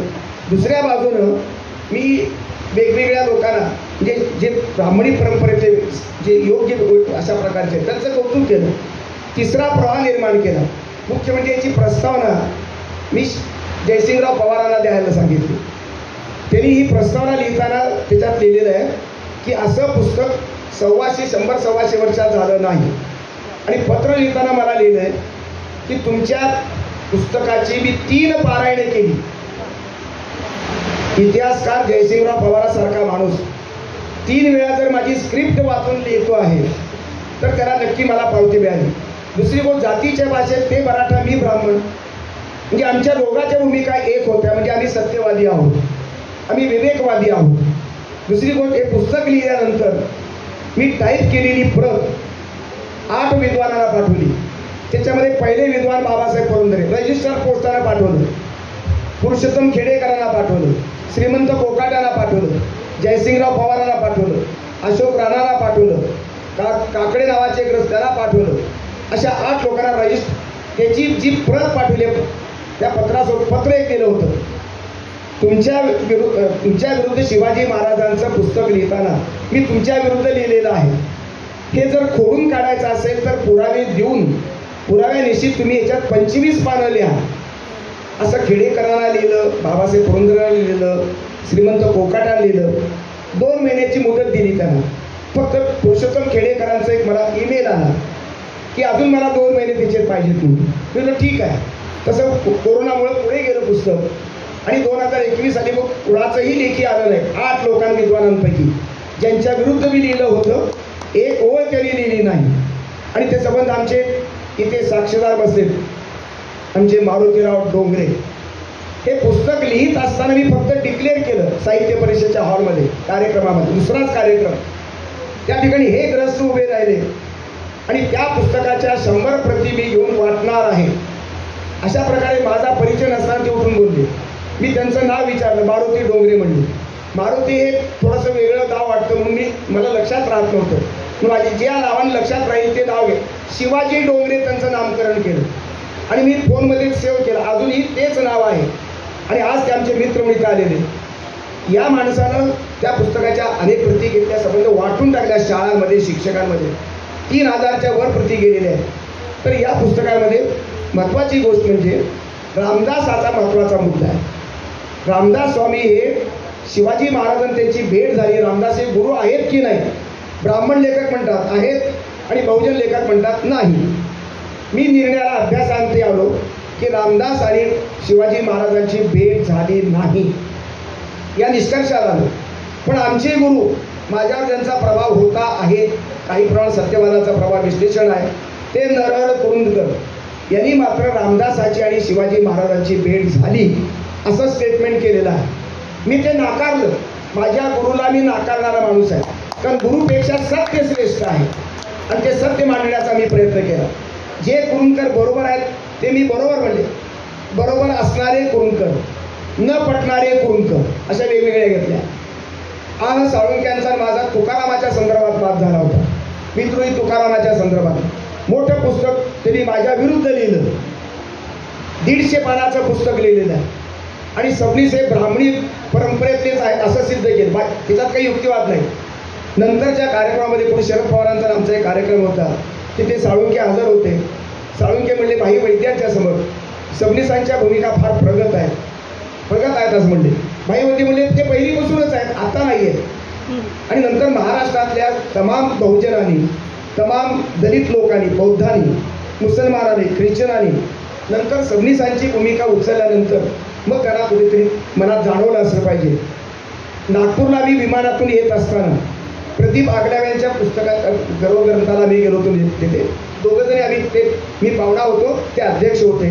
दोघांची भेट झाली आणि मग येताना आम्ही बरोबर आलो. माझ्या बायकोनं वडीलधारी माणूस म्हणून त्याच्या हातातली ती बॅग छोटी पिशवी उचलली, मी हाताला धरलं आणि विमानतळावरून खाली घेऊन घरी कॉफी प्यायला चला म्हणलं. मी मतभेद असताना माझ्या विरुद्ध 150 पानाचं पुस्तक लिहिलेला माणूस, मी घरी पाहुणा म्हणून त्याला बोलवून घेतलं, कॉफी पाजली, शाल घातली आणि नमस्कार केला.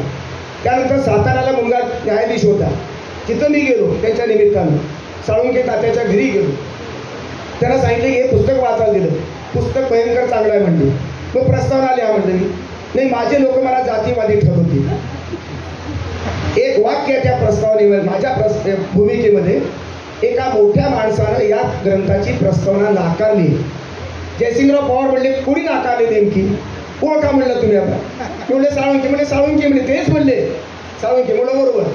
आणि जयसिंगरावांनी इतकी मस्त 22 पानाची इतकी सुंदर प्रस्तावना दिली आहे की ते वाचून उड्या मारावा एखादा. मी जर अगदी कोवळ्या वयातला असतो तर उड्याच मारल्या असत्या. आता त्या जयसिंगराव पवारांनी ताराबाई राणीच्या संदर्भात 9 आणि 10 तारखेला कोल्हापूरला सेमिनार ठेवला, राष्ट्रीय सेमिनार आहे. त्या सेमिनारला नानासाहेब पेशवे आणि शाहू महाराजांचा संघर्ष त्याच्यात मांडला आहे ताराबाई राणीच्या संदर्भात. त्या ताराबाई राणीच्या पुस्तकाच्या संदर्भात मोठा ग्रंथ आहे, तुम्हाला पाठवला. त्यांनी मला आता बोलावलं, पाहुणा म्हणून बोलवलेलं आहे. ही पावती आहे, हे जातीच्या पलीकडे सत्य असतं, सांस्कृतिक मतभेदापलीकडे सत्य असतं, धर्मापलीकडे सत्य असतं, जातीपलीकडे सत्य असतं आणि देशाच्या नकाशापुढे सुद्धा सत्य हे सत्यच असतं. या भूमिकेतून मी लिहित आलो, वागत आलो, जगत आलो आणि बोलत आलो. सगळे साहित्यिक लिहितात आपापल्या परिणाम. वैचारिक लेखन केलं तरी त्यांच्या मर्यादा असतात. तुम्ही लिहित असताना आदिवासी साहित्यालाही तेवढाच न्याय दिला, इस्लामी साहित्यालाही तेवढाच न्याय दिला. पण तुम्ही ते नुसतं बोलण्यातून केलेलं नाही आहे, तुम्ही त्यांच्यावर पुस्तकं लिहिली. म्हणजे इस्लामी साहित्यिक असतील, बहुसांस्कृतिक असा जो काही तुम्ही आढावा घेतला या सगळ्यांचा, तर ही प्रेरणा मला फार महत्त्वाची वाटते. कारण असं सगळ्यांना बांधून घेणं, म्हणजे आपण मराठी भाषेच्या संदर्भात पण बोलताना म्हणतो की भाषेमध्ये सगळे प्रवाह आले पाहिजे, तर त्याचवेळी आपल्या सगळ्या साहित्यिकांना आपण एकत्र कधी बांधून घेत नाही. ते काम तुम्ही केलं, तर काय प्रेरणा होती ही सगळी? अखिल भारतीय संमेलनाच्या व्यासपीठावरनं पहिल्यांदा जे त्यावेळेस 89वं संमेलन होतं, 88 वर्षाच्या अध्यक्ष भाषणामध्ये मोठे मोठे मान्यवर लेखक आहेत, वंदनीय आहेत. त्या सगळ्यांच्या तपश्चर्येबद्दल, वाङ्मयीन सेवेबद्दल कुणालाही मलाही शंका नाही. पण अशा सर्व 88 संमेलनाच्या अध्यक्षांच्या अध्यक्ष भाषणामध्ये कुठेही मुस्लिम साहित्य प्रवाह, आदिवासी साहित्य प्रवाह, ख्रिश्चन साहित्य प्रवाह, भटक्या विमुक्तांचा साहित्य प्रवाहाच्या संदर्भात एक वाक्य तुम्हाला मिळू शकणार नाही.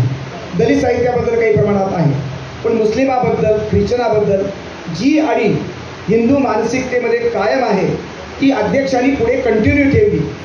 मी अपवाद म्हणत नाही. माझ्या भाषणाच्या वेळेस हे सर्व प्रवाह मी एकत्रित मांडले, कारण मराठी एकटी ब्राह्मणांची भाषा नाही.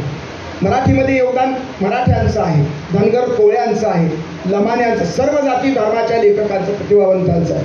मुस्लिम प्रतिभांचं योगदान आहे, ख्रिश्चनांचं योगदान आहे, भटक्या विमुक्तांचं योगदान आहे. लक्ष्मण माने, लक्ष्मण गायकवाड ते लक्ष्मण आपला विलास माने निलंग्याचा, कैकाडी समाजाचा.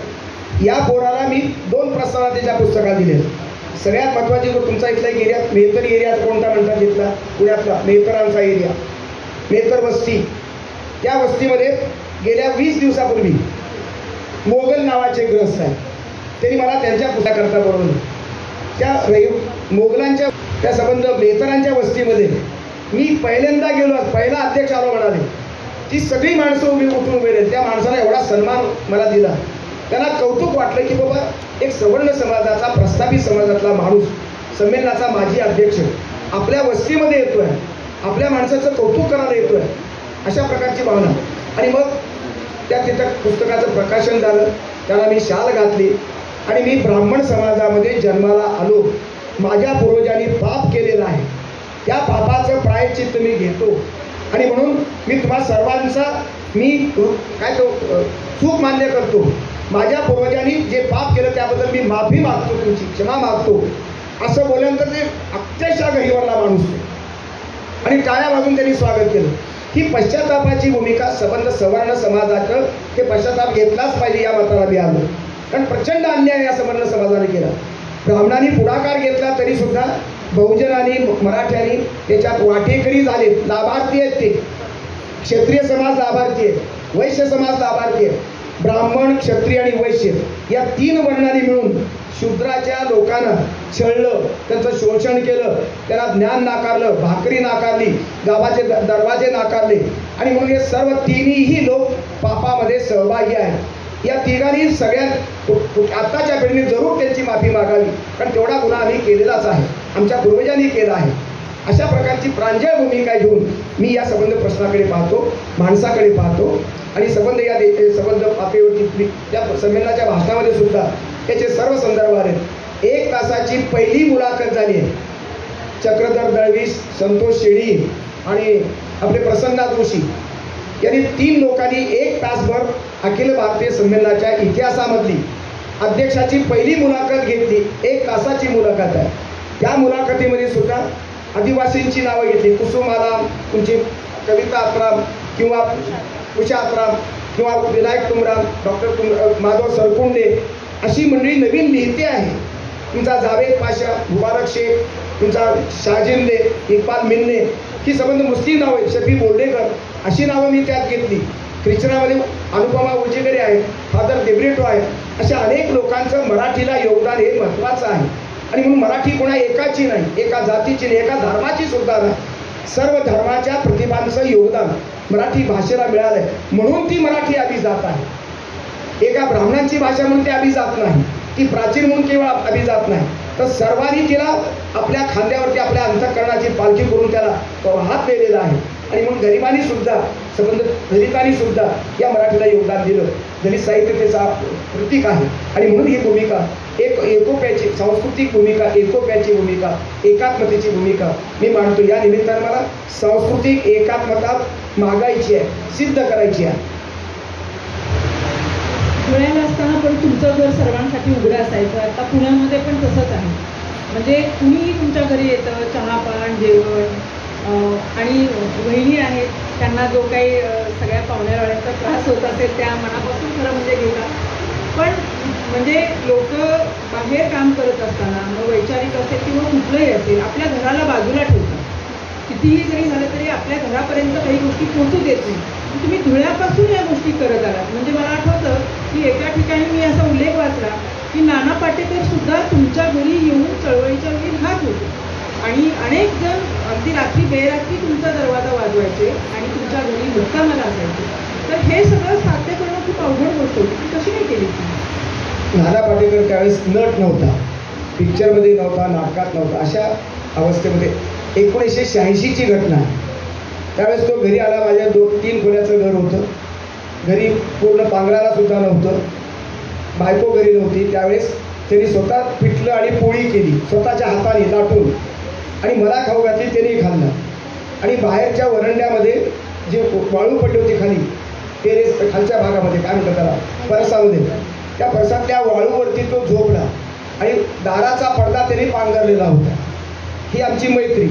नंतर आमचे विद्यार्थी इकडे आले होते, त्यांचं पुरुष नाटक पाहायला. तेव्हा भेट झाल्यानंतर मग श्रीपालचं काय चाललंय, कुमारचं काय चाललंय असं म्हणाला आणि मला एक छोटंसं असं कोपरात पत्र लिहिलं. कुमार आणि श्रीपाल भरव्या हो पत्र लिहाना, ही त्याच्या भाषेतलं पत्र बरेच दिवस जपून ठेवलं होतं मी. नंतर आता मध्ये मध्ये फक्त गणपतीला वगैरे ते करतो. चळवळीतल्या कार्यकर्त्यांचं योगदान हे मी 1973ला लक्ष्मण मेस्त्री नावाचा एक सामान्य कम्युनिस्ट कार्यकर्ता पाहिला. दत्ता देशमुख आणि माझ्या परंगाच्या मध्ये झोपायचा तो. इतका माझ्यापेक्षा प्रचंड त्याग त्याचा मोठा होता, योगदान त्याचं महत्त्वाचं होतं. पण तो सामान्य कार्यकर्ता म्हणून खाली झोपायचा आणि मी शाहीर म्हणून वर झोपायचो, दत्ता देशमुख पुढारी म्हणून. तर कॉम्रेड सारखी अशी माणसं, अत्यंत डिव्होटेड माणसं मी पाहिलेली, समर्पित माणसं, आयुष्यभर झोकून दिलेलं, अशी आंबेडकरी चळवळीतली माणसं, अशी शेतकरी चळवळीतील माणसं, विद्यार्थ्यांच्या चळवळीतील माणसं आणि आदिवासी चळवळीतील, हे सेंटरच माझं घर झालं. आम्हाला कुठलं आंबेडकरवादही मान्य, मार्क्सवादही मान्य, फुले मान्य आणि तुमच्या आगरकरे मान्य, अशा ह्याच्यातून राहिल्यामुळं एक सेंटर माझं घर झालं. आणि त्या घराला रात्री 2 वाजता 1:30 वाजता शहादा चळवळीतून, तुमच्या तळवजातून अनेक 30 आदिवासी एकत्र यायचे आणि त्यांच्या जेवणाची सोय कशी करायची, बाहेर वरंड्या त्या ह्याच्यामध्ये वाळूवरती चूल पेटवायची 3 दगडाची, त्यात मोठं बगणं ठेवायचं, पातेलं ठेवायचं, त्याच्यात खिचडी ठेवायची, पण नंतर वाळूवर बसून खायचं. हे आमच्या बायकोचं श्रेय आहे. बायकोनं कधीही अटी घातली नाही, कधीही तोंडा आपल्या कपाळावरती अटी येऊ दिली नाही. हे का आले, कशासाठी आले, असा प्रकार मध्यमवर्गीयाच्या बायका बोलतात तसं. पण माझी बायको सुदैवानं मध्यमवर्गीय नाही, ती गरिबांची वेदना जाणणारी आहे, ती मुळात गरिबीतून आलेली आहे आणि म्हणून तिला तिचं हे श्रेय आहे. आणि तीच परंपरा पुन्हा पुण्याला आल्यानंतर आम्ही सदाशिव पेठेत राहिलो. माझ्यामुळे सदाशिव पेठ बदलली नाही आणि सदाशिव पेठेमुळे मीही बदललो नाही. तो समज आता मात्र चळवळीचे कार्यकर्ते येत नाहीत, पण साहित्य चळवळीतले, सांस्कृतिक चळवळीतले असंख्य माणसं, खेड्यातून पाड्यातून शहरातले, चांगली वाईट, अगदी पी.डी. पाटील, सुशीलकुमार शिंदेपासून अशा दिग्गज, आपल्या सुप्रिया सुळेपासून अशा दिग्गज लोकांपासून ते सामान्य भंगी माणसाच्या, मेहतर माणसाच्या जातीतला जो माणूस आहे तोही येतो. तो चहा पिल्याशिवाय घराच्या बाहेर जात नाही. चहा जर त्याला दिला नाही तर तिला रुखरुख वाटतं. एखाद्याच म्हणते आज माणसं फारच आले बाबा, एवढं मात्र म्हणते, पण ते स्त्री म्हणून ते ताण पडतो म्हणून.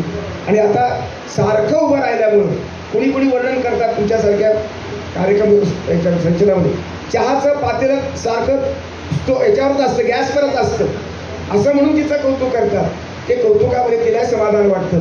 पण आता अलीकडे संधिवात तिला सुरू झाला आणि उभं राहण्यामुळं जास्त तो झाला, त्याचा परिणाम तो असा एक झाला. पण आमचं आयुष्य सर्वांच्या आशीर्वादानं, सर्वांच्या सद्भावनेनं, सर्वांच्या प्रेमानं, ते जर नसेल तर आम्ही मरून जाऊ. आमच्या आयुष्याला अर्थ उरणार नाही. की जशी माझी भूमिका तशी तिची जाणीव आहे. या जाणीवेची बायको मिळाली याबद्दल मी समाधान व्यक्त करतो आणि मीही टाळी वाजवतो. चळवळीचं स्वरूप बदलले, पण तुमच्याकडे येणारी जी मंडळी आहे त्यांचा ओघ कायमच आहे. आणि मगाशी चिटणीस सरांनी उल्लेख केला की 550च्या दरम्यान तुमच्या प्रस्तावना लिहित झाल्या. प्रत्येक जण येतो, सरांना प्रस्तावना मागतो, सर वाचतात, प्रस्तावना लिहितात. तेवढंच करत नाही, ते कार्यक्रमाला आवर्जून जातात. किती लांब आहे, आपल्याला किती त्रास पडेल, आपल्याला मागण्यात मिळेल का, या सगळ्याच्या पलीकडे जाऊन म्हणजे हा विचार न करता ते त्या कार्यक्रमाला हजर राहतात. म्हणजे मी त्यांना म्हणते की बसलेल्याला उठवणारे, उठलेल्याला पळवणारे असे सर आहेत. आणि त्यांचं घर म्हणजे विठ्ठल रखुमाईचं मंदिर. म्हणजे तिथे गेल्यानंतर तुम्हाला जेवढा आनंद मिळेल तेवढाच आनंद तुम्हाला त्यांच्या घरामध्ये मिळतो. तर आत्तापर्यंत किती प्रस्तावना झाल्या आणि किती कार्यक्रम तुम्ही आजपर्यंत केले असतील. कारण तुम्ही संमेलन झालं त्यावेळी तुम्ही ते सगळ्या घोषित केलेलं होतं, वर्षभरातलं मांडण, वर्षभरातले कार्यक्रम. पण आता अलीकडे काय आम्हाला ते ऐकायला मिळालं नाही. तर तुमच्याच तोंडून आम्हाला हे कळलं. अखिल भारतीय संमेलनाचा अध्यक्ष होईपर्यंत 69 प्रस्तावना झाल्या होत्या. 69. आज त्याचा आकडा 534 क्रमांकाचा आहे. 534 पुस्तकांना प्रस्तावना दिल्या. एकेका सदग्रस्ताचे 8-8, 9-9 पुस्तकं. उदाहरणार्थ डॉक्टर मधुकर सलगरे, धनगर समाजातला हा विचारवंत माणूस, तो संबंध त्या लातूरचा आहे, प्राचार्य माणूस, त्याची जवळजवळ 8 का 9 पुस्तकं. तो म्हणतो दुसऱ्याची प्रस्तावना चालणार नाही, तुमचीच प्रस्तावना पाहिजे. तुमच्या पुणे परिसरातील ग्रामीण भागातील दादाभाऊ गावडे यांच्याही जवळजवळ 6-7 पुस्तकांना प्रस्तावना. अशा एकेकाने एक तर केलं, जवळजवळ 2-2, 3-3 पुस्तकांना प्रस्तावना. आणि सर्व जाती धर्माची ब्राह्मण याच्यातली जात कोणती सुटली नाही, धर्म कोणता सुटला नाही. अगदी जैन समाजापासून अशोक पगाड्यापासून ते बुद्ध समाजातल्या शुक्राचार्य गायकवाडांपर्यंत, डॉक्टर के.पी. वासनिक दिल्लीचे तिथपर्यंत, आणि महाराष्ट्राच्या बाहेर बऱ्हाणपूरच्या स्त्री आहे, बऱ्याचशा महिला आहेत, दुसरी गोष्ट भोपाळच्या स्त्री आहेत, गोवा तिथल्या एक पत्रकारांनी प्रस्तावना मागितली, त्याला प्रस्तावना दिली. अशा प्रकारे हैदराबादच्या, महाराष्ट्र आणि बृहद महाराष्ट्राच्या सगळ्या लोकांना अशा प्रकारची प्रस्तावना दिली. प्रस्तावना लिहिताना एक इमानदारी, मी मानधन प्रस्तावनेचं घेत नाही आणि कार्यक्रमाचंही मागत नाही, पण ते पुस्तकं आल्यानंतर त्याचं इमानदारीनं वाचन करणं आणि थातूमातून 2 ओळीची 2 पानाची प्रस्तावना देणं शक्य होतं. पण राणा चव्हाणांचं पुस्तक डॉक्टर भालचंद्र आपले शिंदे गुलबर्ग्याचे, त्यांनी मोठं 350 पानाचं पुस्तक लिहिलं, संपादन केलं. डॉक्टर कोतापल्लेपासून हरी नरकेपर्यंत त्याच्यात लेख होते. त्या संबंध पुस्तकाची प्रस्तावना 102 पानाची झाली आणि त्या प्रस्तावनेच्या संदर्भातले रमेश चव्हाण जे आहेत, राणा चव्हाणांचे चिरंजीव, हे म्हणे की तुम्ही या हरी नरकेबद्दल, कोतापल्लेबद्दल तुम्ही बाबा मतभेद व्यक्त करू नका. तो सोबर माणूस आहे. मी म्हटलं सत्याला तोड नाही, मी सत्याबद्दल मी ऐकणार नाही. मी तिथं लिहिलं, काही भांडणे काही झालं नाही. समजदारीनं माणसं समजून घेतात, आपलं आत्मपरीक्षण करतात किंवा विरोधात भूमिका घेऊन लिहायला भूमिका आहे. मी लिहिली. शहाजींनीच्या पुस्तकाची प्रस्तावना 54 पानाची छापील आहे. त्यात संगीत नाटक आहे. सुहास वाळुजकर नावाचे अत्यंत अभिजन वर्गातले प्रमुख अशा प्रकारचे, त्यांनी मला संगीत अतृप्ता नावाचं नाटक केलं, त्याच्यावरती प्रस्तावना द्यायला सांगितली. मग दलित आदिवासी चंद्रपूर ब्रह्मपुरी गडचिरोलीपासून ते इकडे बेळगावपर्यंत सगळ्या प्रांतातून सगळे जिल्हे, एकही जिल्हा सुटला नाही.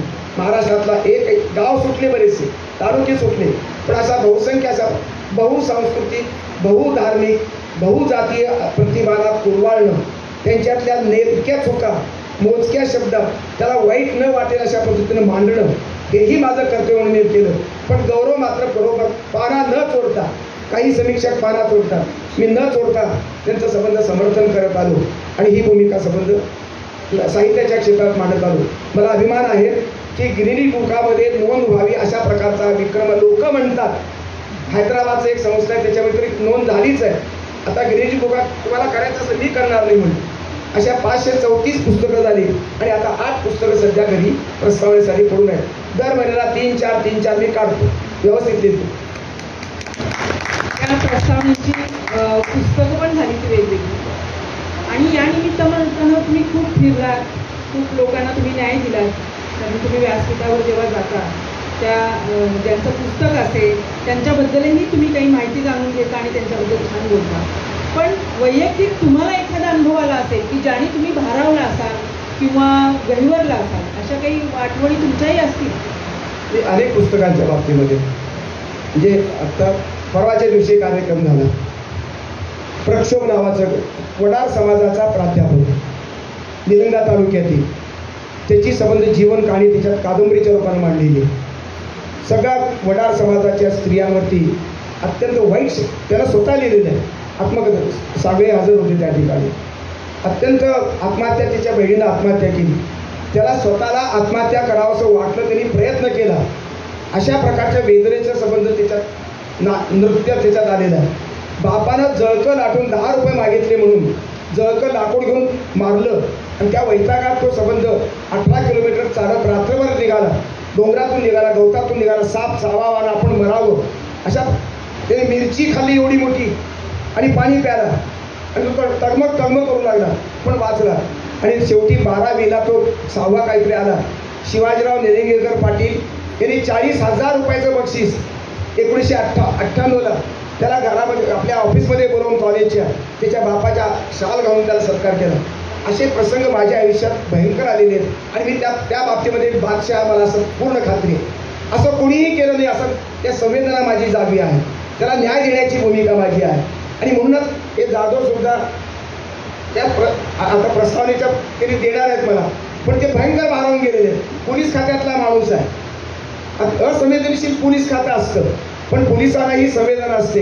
हे दाखवणारं उदाहरण म्हणजे अशा प्रकारची ही माणसं अत्यंत प्रेम करतात आणि प्रेमाबद्दल मात्र मी लोकांचं किती उपकार करून सांगत आहे.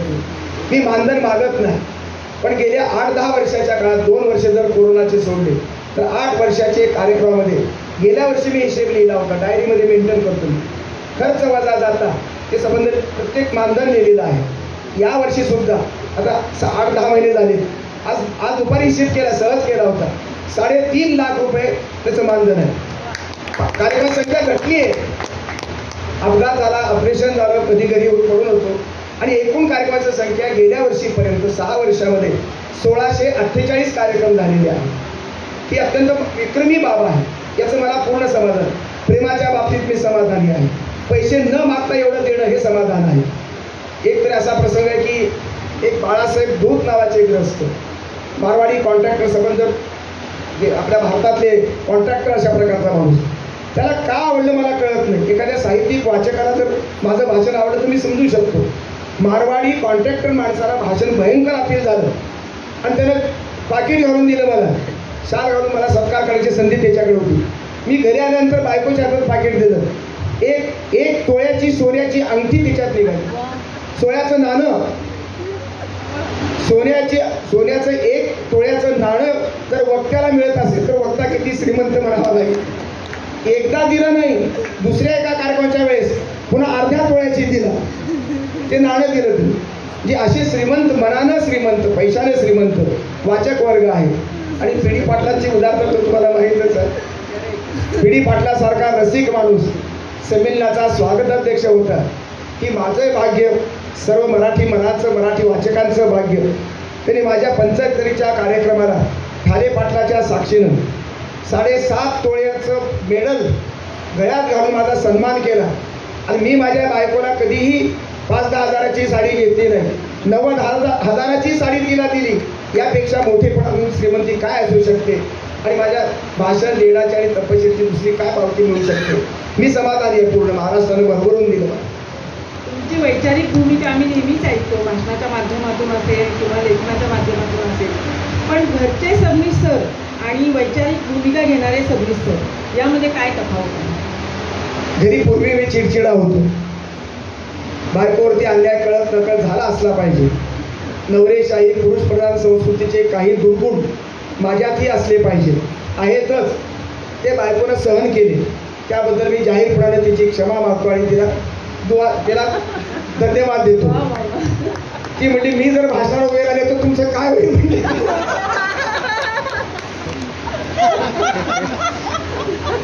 पण ती उभे राहत नाही, भाषण करतात, तिला आता करणारी हळूहळू. पण ती मला पूर्ण खात्री आहे की मला न्याय देणारी बायको मला मिळालेली आहे. घरातले सप्लिसर आणि बाहेरचे सप्लिसर वेगळे नाही.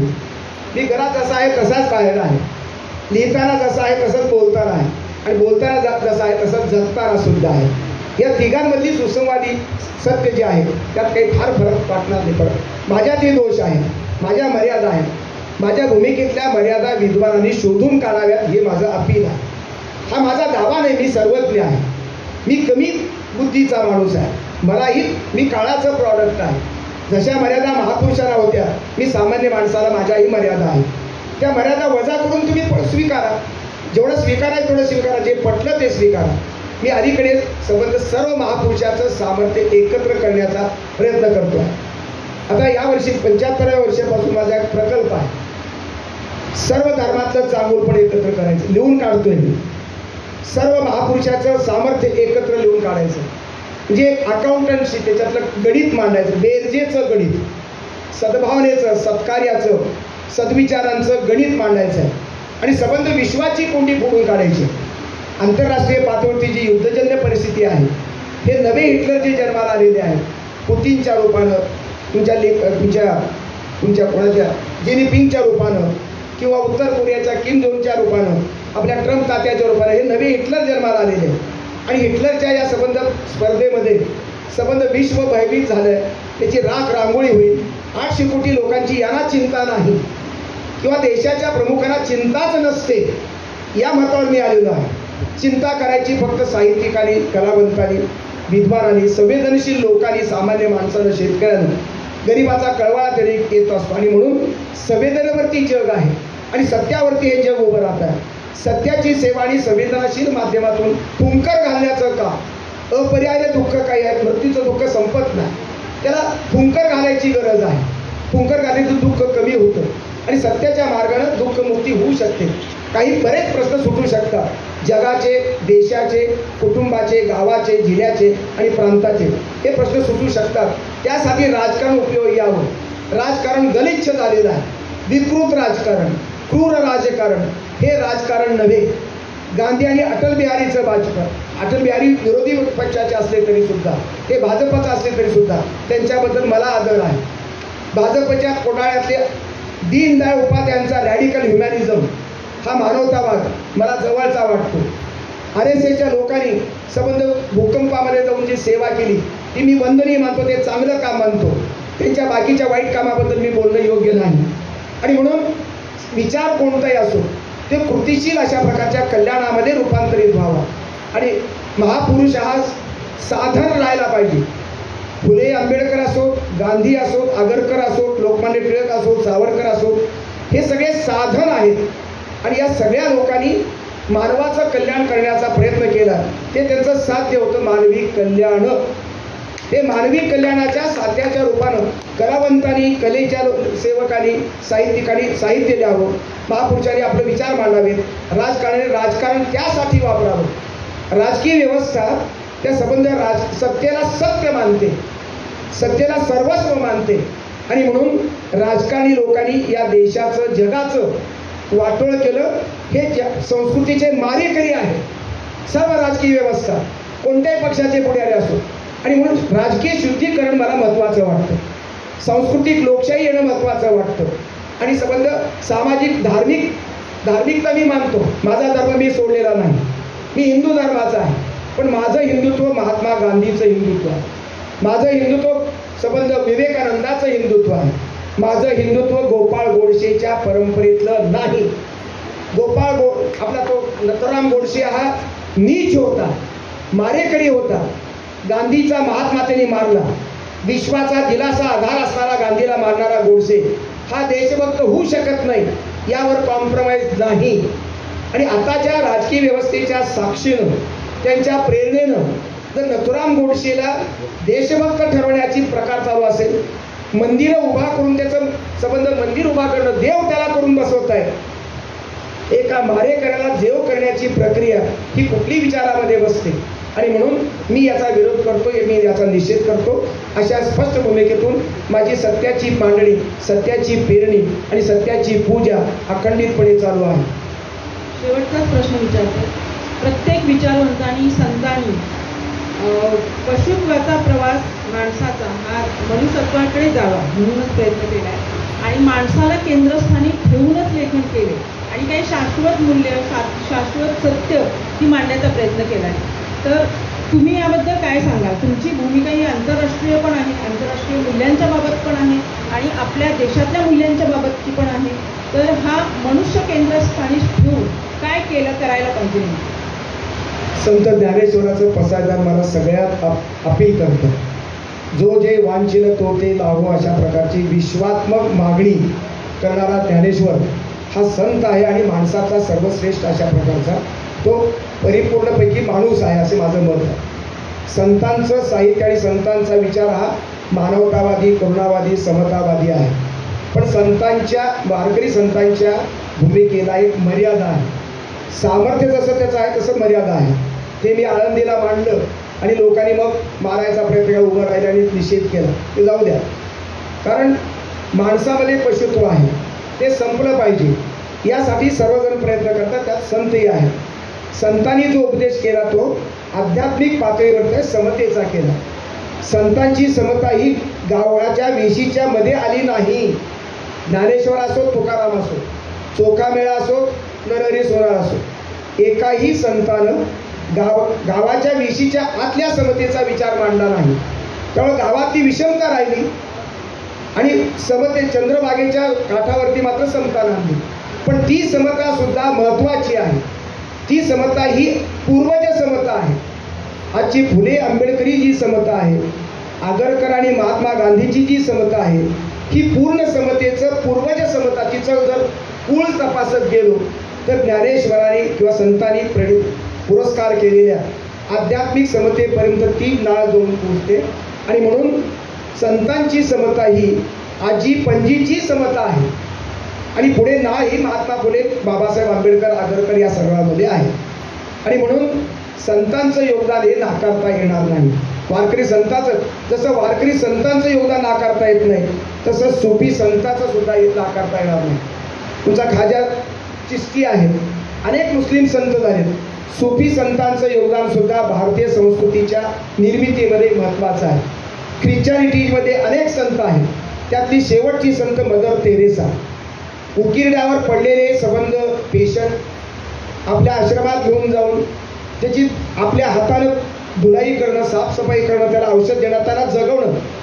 मराला टेकलेल्या आईबापाला उकिरड्यावर सोडणारी मुलं हे हिंदूचे असोत, मुसलमानाचे असोत, ख्रिश्चन असोत, पण या मदर तेरेसाच्या मातृत्वानं मात्र त्याला उचललं, प्रेमानं त्याला सेवा केली.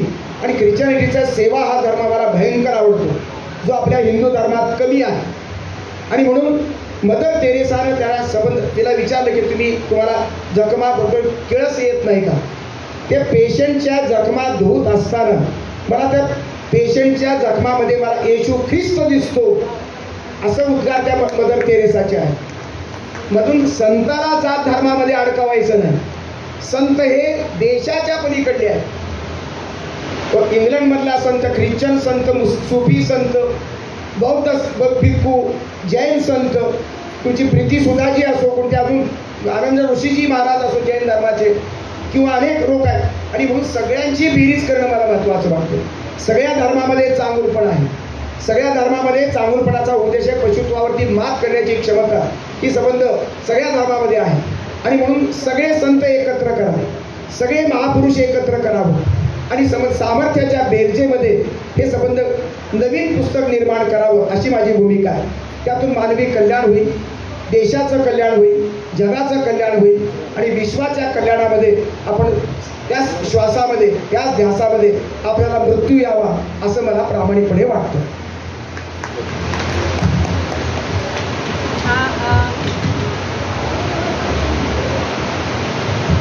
हा शेवटचाच प्रश्न होता, कारण जवळजवळ 1.5 तास मुलाखत चालली आहे. आणि हे जे पुस्तक आहे विवेकवादी डॉक्टर श्रीपाल सबनीस विचार आणि वारसा, याचं संपादन मीच केलेलं होतं. पण त्यावेळी ब्लर्ब लिहिण्याची वेळ आली, त्यावेळी खरं सांगायचं तर काही सुचलं नाही. म्हणून मी म. देशपांडेंची एक कविता त्यावर टाकलेली होती. ती कविता मी वाचून दाखवते आणि आपण या मुलाखतीचा शेवट करूया.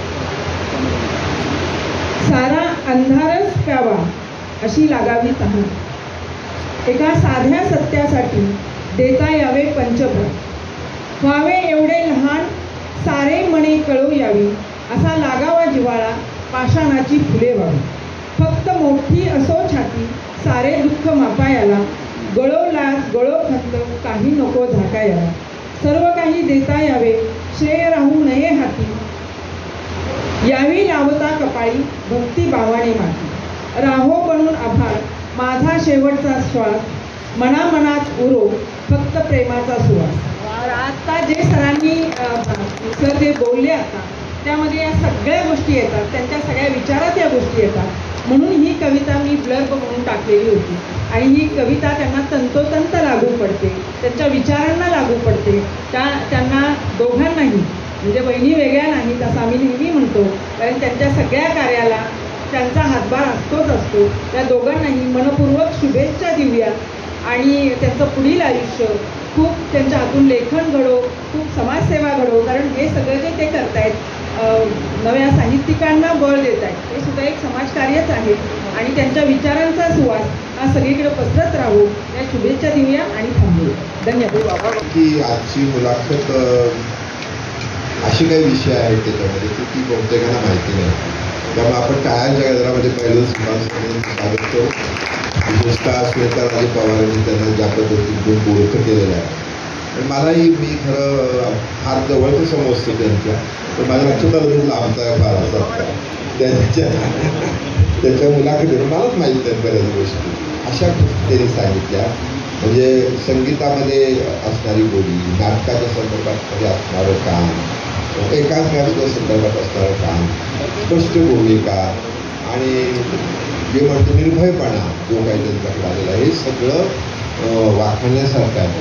अशा मुलाखतीला जेवढी मंडळी साधारणपणे 25 मंडळी ही नशीबवान आहे, जी मंडळी अनुपस्थित आहेत ती नशीबवान आहेत. म्हणजे आपण म्हणतो ना, मी लाईव्ह मुलाखत बघितली, जशी क्रिकेटची मजा असते लाईव्ह बघण्यात मजा असते. एक बॉल बघण्यानंतर माहिती असतं आपल्याला विजय मिळाला आहे किंवा पराभव झाला आहे, मग त्याची आपण बघत असतो. तर ती लाईव्ह मॅच तुमची जी बघायला वन डे क्रिकेटची मॅच बघतात म्हणजे ती आपल्याला बघायला मिळाल्याबद्दल मला अतिशय आनंद वाटतो. मी राजे खूप सिक्सर आम्ही पाहिले. हां, आणि त्याच्यामुळे आम्हाला धाडस आलं थोडक्यात. म्हणजे एखादं आम्ही तुमच्या मागे येऊन लपू, पण धाडस काहीतरी करूया असं विचार माझ्या मनामध्ये यायला लागलेला आहे. मी या ठिकाणी राजन आहे. राजन आपल्याला या ठिकाणी मोमेंट देऊन तुमचा सत्कार करतात. पहिला सबनी साहेबांचा सत्कार वहिनी आपण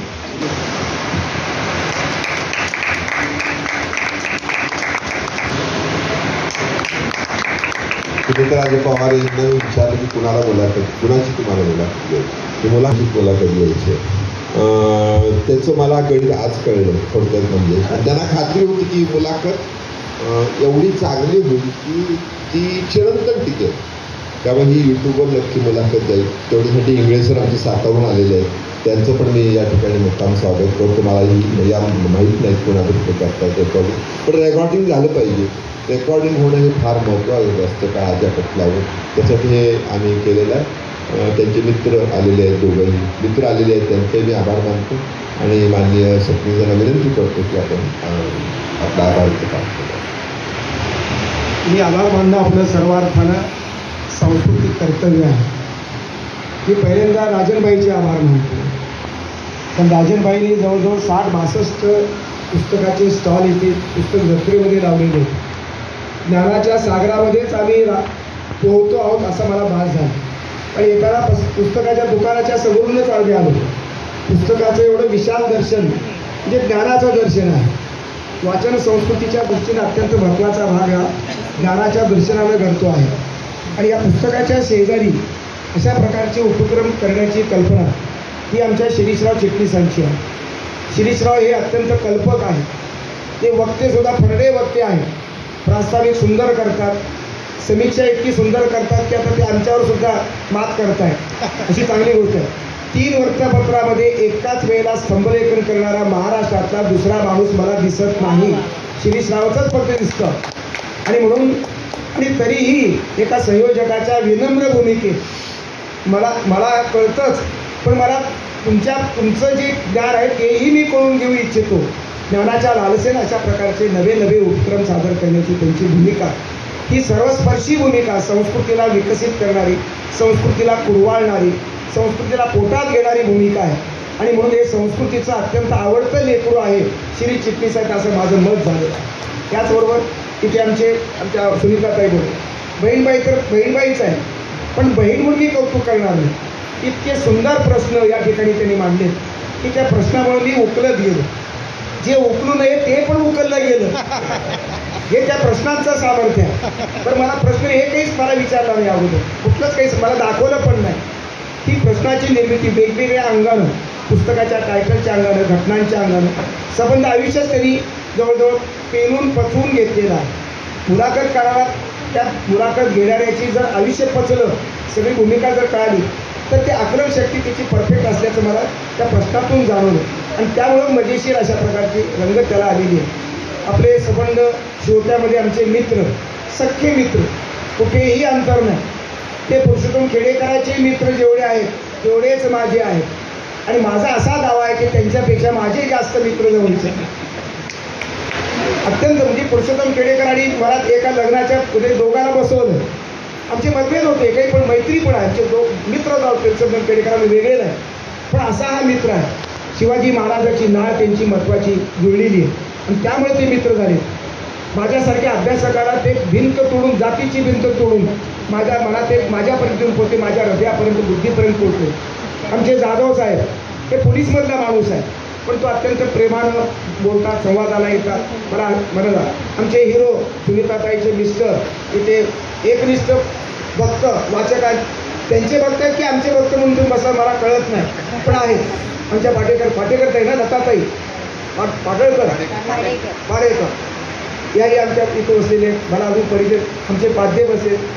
आमचे दिने हां हो सर तो तर अध्यक्ष आहे ना याचा अभ्यास मंडळाचा, तो येणारच कुठल्याही परिस्थितीमध्ये.